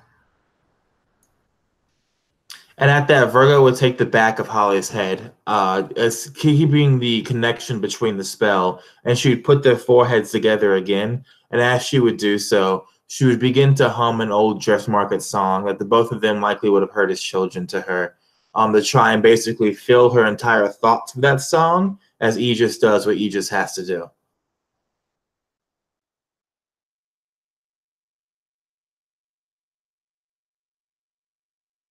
So Idris still holding on to Hallie.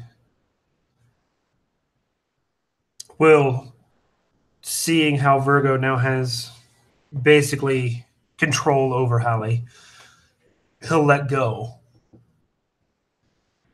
He'll turn towards the astral figure. He'll turn towards the writhing, screaming body of Ella. And his hands down beside him in sharpened, almost just claws, visibly washing over him. The runes lighting up and almost creating a red field around him. He's going to look at the Astra figure and he's going to go, "You.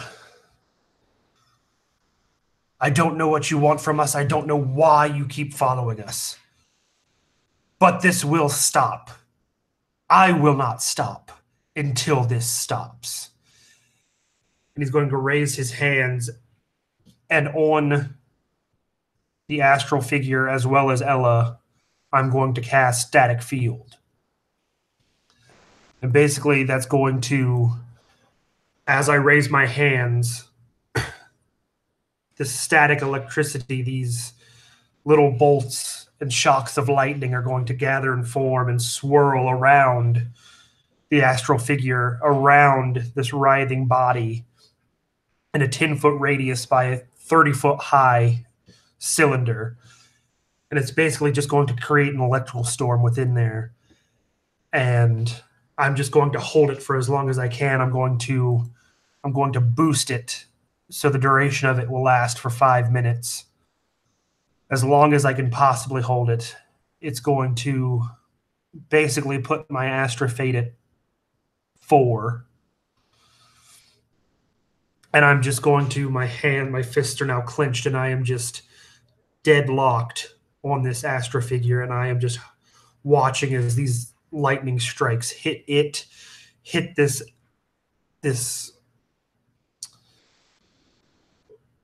Ella, this ghost of Ella, this imposter of Ella. I'm watching, I'm just, the rage within me is causing this storm to start to try and tear this image apart.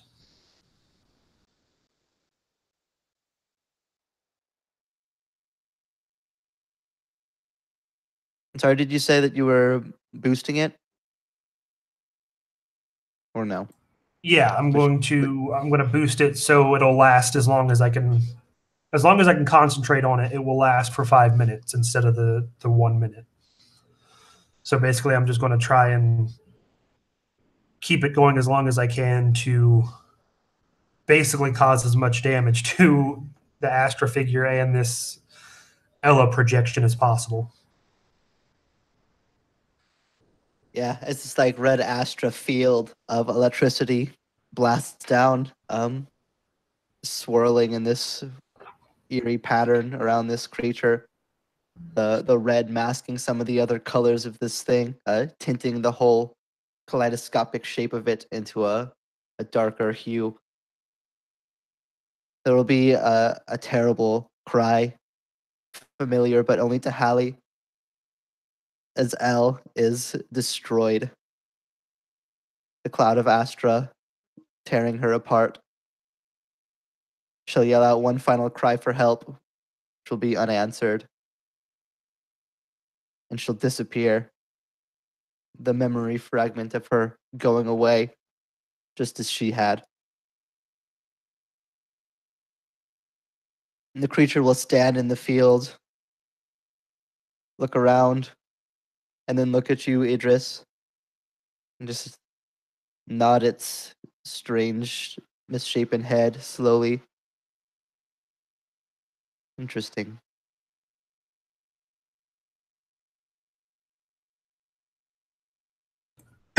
Idris is still fist clenched, just staring at the figure in the static field, just basically almost to the point of just yelling, screaming at this figure. But he's holding it in. He's trying to channel all of that into containing this storm on the figure.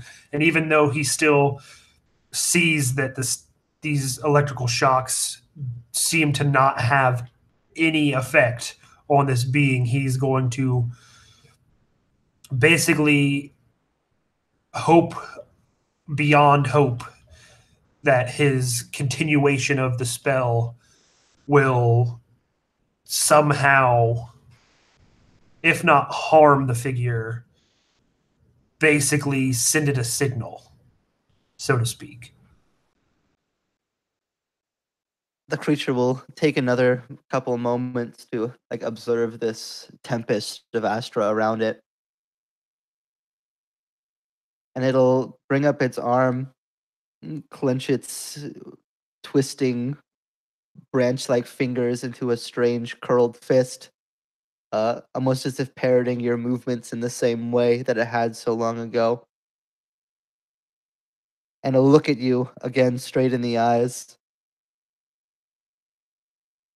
And the red Astra Tempest will begin to move towards you, away from it.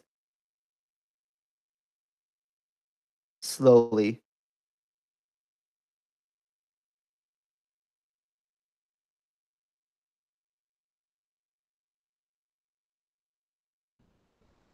Until Idris hears any kind of word or confirmation from Virgo about the state of Hallie, he's going to stand his ground.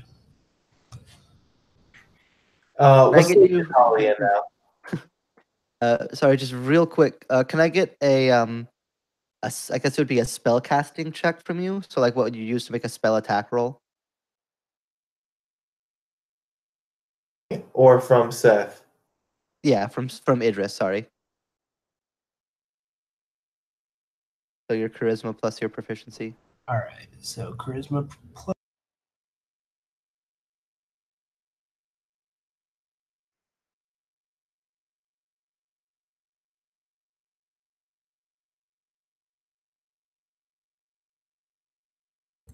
That is a 22. Ooh, that is just not enough. It was a contested roll against his 23. The Tempest will continue as you push against it, trying to drive the red Astra onto this figure. It'll continue to swirl, but it'll be pushed back, as if by some invisible force, pushing towards you, continuing to spin furiously, even as it does so. You attempt to push it back, but you're being overpowered, at least for the moment. Sorry, go ahead, Virgo. I was curious as to what the Holly state is now. Yeah, I think with Virgo and her forehead pressed against each other again, and Virgo's mind link, and with the humming of the song from the Drift Market, that memory from younger days. Tougher days in some ways, but happier days in others. I think she's got some sort of peaceful void in her mind at the moment. You know, in contrast to the storm that's going on just outside here. And she hears Ella's final scream just sort of crash against that void like a wave on the rocks. And yeah, she's composed at the moment with that help. Yeah. Then Virgo would let go, and she would terminate the spell because it just requires concentration at this point. She would terminate the spell, and she would like kind of tilt her head up. And so at that point, she would realize this like storm of astra-based lightning that's like crackling right behind her. And she turns and she looks from it to the creature to Idris, to then back to it, and then back to Idris. And she says, "Stop the spell now."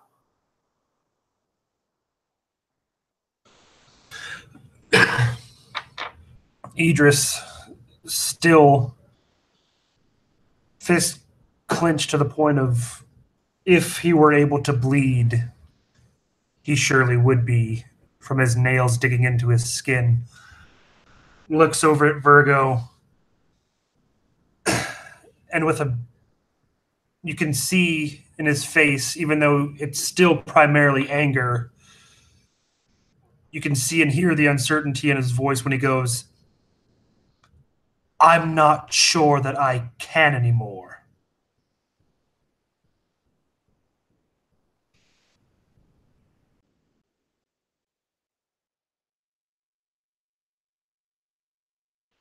As Virgo let go of her concentration on the mind link, Hallie's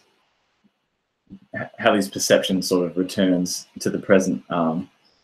You know, that quiet void in her mind being overtaken again by that growing static noise, which is familiar in this place, but different now, louder and more turbulent, with when she realizes there's an actual red astra tempest in a column basically coming towards them. And instinctively, this is when she'll finally pull that trigger that she's been itching on and cast the Masahiro's Refuge instinctively. So that puts her Astra Fade up to 4. And this 10-foot radius sphere of translucent green Astra springs up around her, centered on her. So if you guys are near her as well, then you'll be within it. And that she sort of did it and then realizes that she did it. It was so instinctive and building up for so long. Despite it going to previously be a refuge against the emotional turmoil, now it will actually serve a more physical protective purpose for the group, potentially. So I imagine like as it's like this green like barrier forms around us. Almost kind of repeating earlier, I guess. Virgo, this time with both hands, will grab you, Idris, by like your jacket or robe or whatever, and then pull you close and say, "What the fuck do you mean you can't stop it now?" I'm going to look at you as calmly and composed as I can, the frustration boiling over. I mean that whatever that thing is has turned the storm towards us. I don't know if I'm in control of it anymore. If you don't know, then try and stop explaining to me. Dispel it. At that point, I'm going to try and drop the spell and see what happens.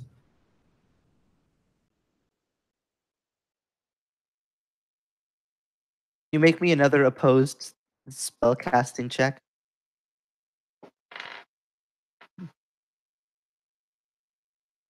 That one's a 15. That will actually just make it. You try to quell the raging red astra. For a moment, it doesn't seem like it's going to stop. It continues to advance towards the green sphere that now encompasses you all. But you manage to wrangle it, to stop it. And as you stop the flow of energy, of astra into it, it will slowly begin to stop the red astra swirling and then dissipating outwards as the binding energy can no longer contain it into a single storm. The thing will kind of look around at the storm as it vanishes, like walk up to the green sphere around you, tap on it a couple times, see that it cannot enter through it, and then just kind of cock its head.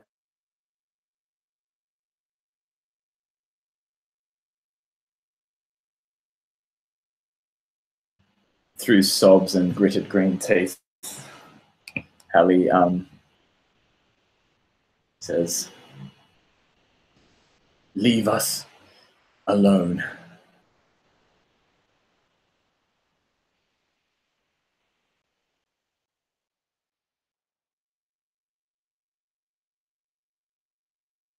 You can't stay in there forever. We don't have to. And when she says that, she closes her eyes. Right now, Virgo is the embodiment of adrenaline, given she has like no physical corporeal heart in this world. It's just the idea of the flight or fight. It has completely possessed her. She closes her eyes, and while she's not casting the void projection spell, she's considering what the void projection spell is. The ability to throw yourself to a place that you've either been to or a place that you're familiar with. And she recalls the original purpose of this mission. And she recalls the area, the laboratory they were supposed to be going to on another moon. And as she closes her eyes, she's going to, through the same mental exercises she would use to cast a spell, she's going to think of this place. And therefore, she's going to try and think of a door to this place and try and see if a door will manifest as a result.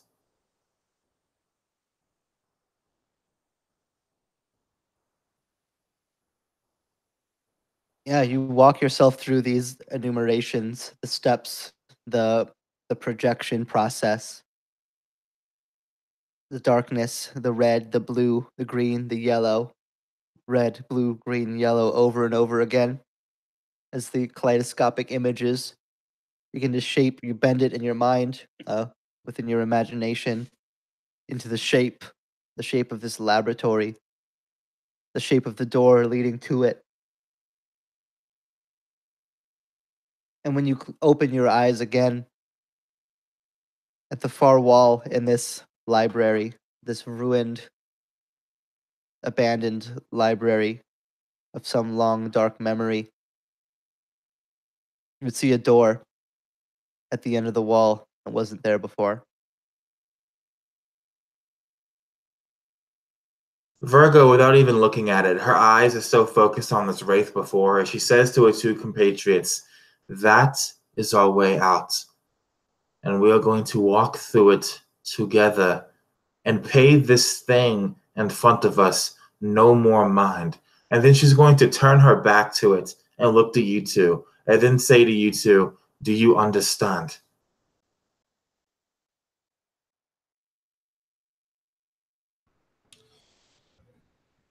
Idris, taking in one more long look at this being just outside the green sphere, will turn to Virgo. Hands go limp by his side. "Let's go." The exhaustion in his voice, just kind of acknowledging the fact that we can't afford to be in here much longer.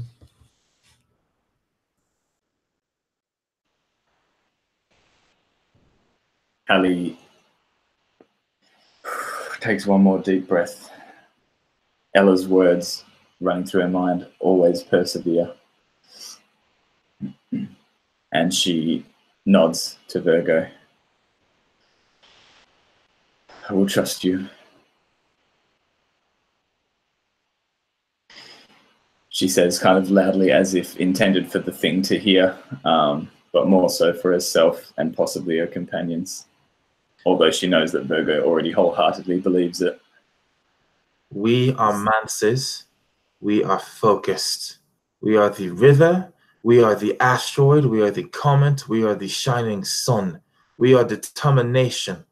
And nothing will shake this. And as she's speaking, you get the feeling she's not so much speaking to you two as much as she's speaking to herself in actuality. She's trying to reaffirm herself, trying to make it so that way the only plausible outcome of her taking a step forward is her walking through that door. And as she continues to say this, she says the same chant over and over and over again, and then she's going to start walking towards that door to fall into the hallway. I think Hallie would begin chanting in unison with Virgo as well, to try and steel herself similarly, and would leave the sphere last as it dissipates when she steps out from it. But perhaps the three of them trying to walk side by side as best they can with a determined, purposeful pace. Idris would hear Virgo begin this chant, and then Hallie begin to pick up the chant after her as Virgo begins to walk out of the sphere. And he too will begin to chant this chant. He'll take a step out of the sphere after Virgo, turn back towards Hallie, and extend a hand. And wait for her to step out of the sphere to lock hands before moving forward.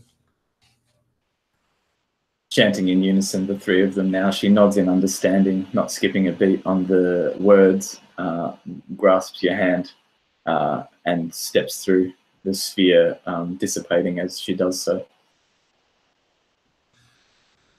Once Hallie has stepped through and clasped hands with Idris, he's going to now turn, still keeping his gaze away from the figure, towards Virgo, and extend his hand to her as well, still chanting the chant. And Virgo will take it without a shadow of a doubt, without any hesitation. She will take your hand as we walk. As you begin to walk, the creature will like stand up back to like its full height, like towering over the three of you, and kind of look almost incredulously as you ignore it, looking completely away from it at the door. It'll like lean back down, hunched over, and like slam its hands down on the ground, but there's no sound, there's no force, there's no anything. It's just this eerie, silent image of this thing bashing at nothing, at memory, which has no form. And it'll just shout out, "No, you can't leave yet."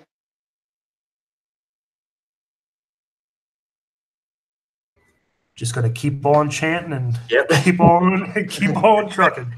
Keep on chanting, keep on walking. Louder still. We go up from like base 8 to base 11. At this point, Idris is pretty much like trying to like convince himself that he can, like, it just, the confidence mixed with the desperation.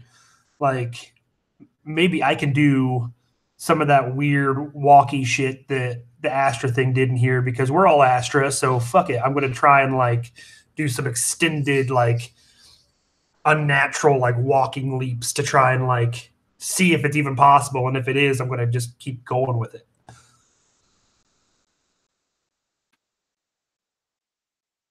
Yeah, as the three of you continue to chant, continue to move, all in perfect unison, focusing, blocking the dark memories that were attempted to be forced upon you, using each other to move past it. The thing will like continue to like follow, raging, like writhing, just slamming at everything, but nothing's being moved, nothing's being affected.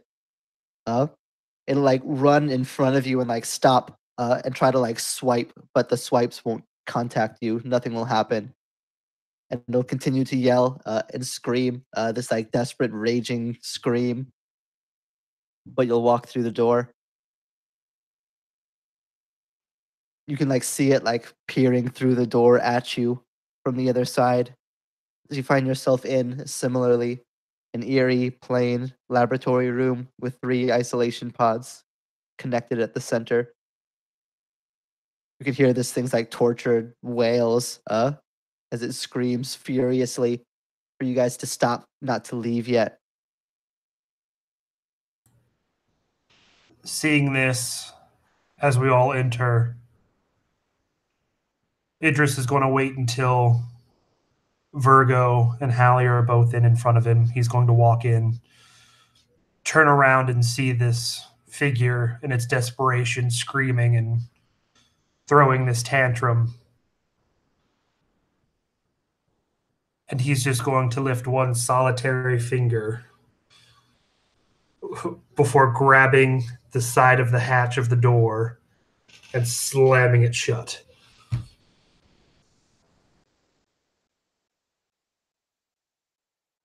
Virgo will, the chanting, quieting it actually, like until the point where she just stops talking. She won't say anything to the other 3 as she stands over one of these pods. She'll merely give out another deep breath, and then she's just going to climb in slowly and close the pod over top of her.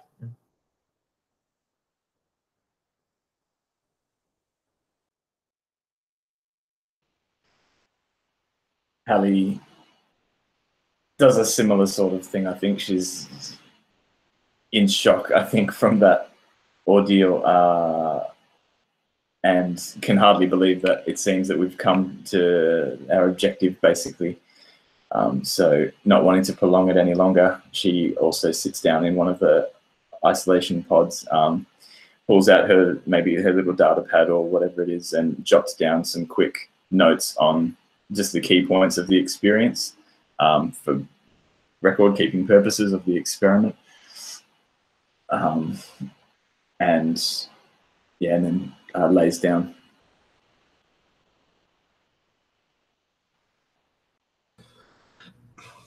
Idris is going to see Virgo silently make way into her pod.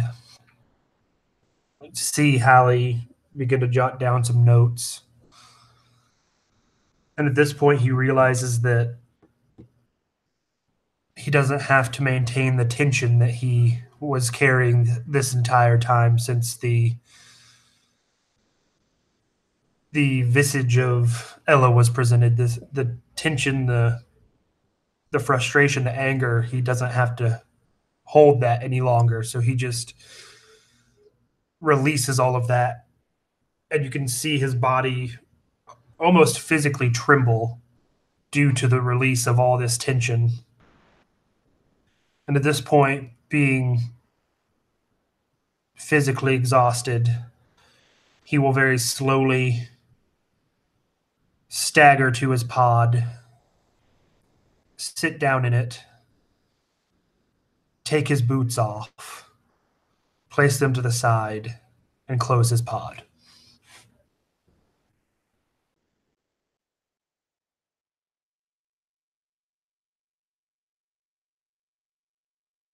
As the 3 of you block out the wails of whatever astral creature is on the other side of the door,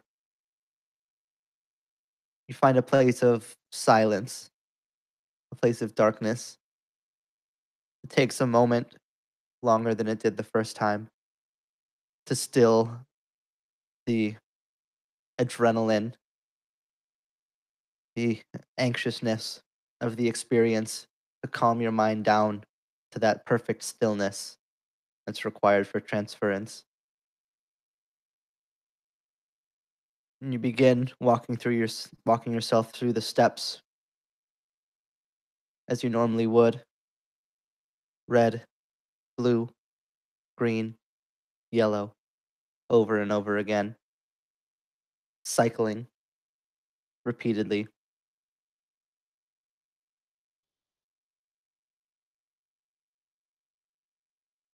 Idris, I need you to make me a wisdom saving throw.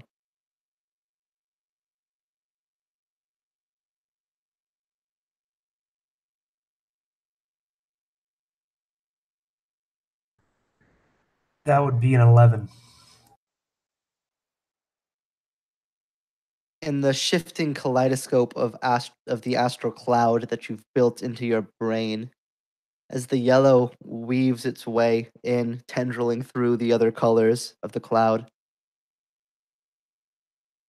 you see one last shape begin to take form. The form of the creature. In one last desperate attempt, it reaches out a hand. It calls back its saw for a ghost spell. It's going to try it. It's going to forcibly mind link itself to you. The mind link spell. Oh man. Now I gotta shoot you in the head when we get back, man. God damn it. You ain't gotta do shit. You don't know. You don't know. The enumerations continue too far into the process. It's hard to even understand what's happened. Like, you see it happen, but it doesn't register in your consciousness yet quite what's there. And as the cloud begins to unwind back, yellow winding out, green striping back out, blue spots fading, and then the red cloud dissipating back into darkness, you'll reach up, able to creak open the pod that you're in. As light streams in, nearly blinding you.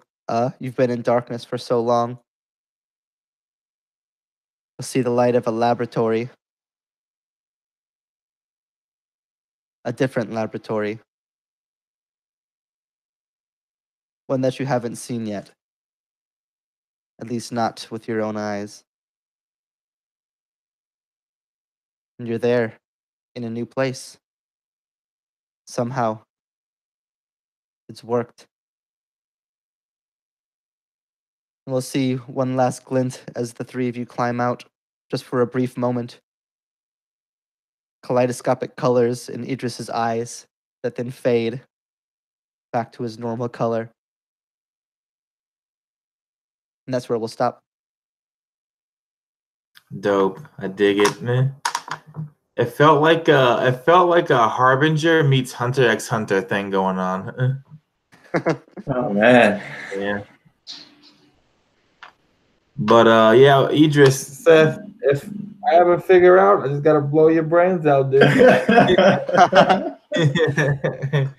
Virgo's a tough bitch. She'll do it. Oh man, that was a cool little. Nah. I'm just gonna go back to my piles of rust and ruin, and I'm just gonna everything fueling what I was having Virgo doing. It was me thinking, if I was having this bad of a shroom trip, what would I do in response? How would I try and manage myself? That was that whole situation there. But the session was good. It turned out different than I thought it would. So I was expecting, I don't know, some like weird, like, just a bunch of like weird sights and shit. But it turned out to be like a very like interpersonal drama thing, which I liked a lot. Yeah, I wasn't totally expecting it to kind of play out that way either, but it just kind of happened to start unfolding that way. And I was like, well, I have this, might as well run with it.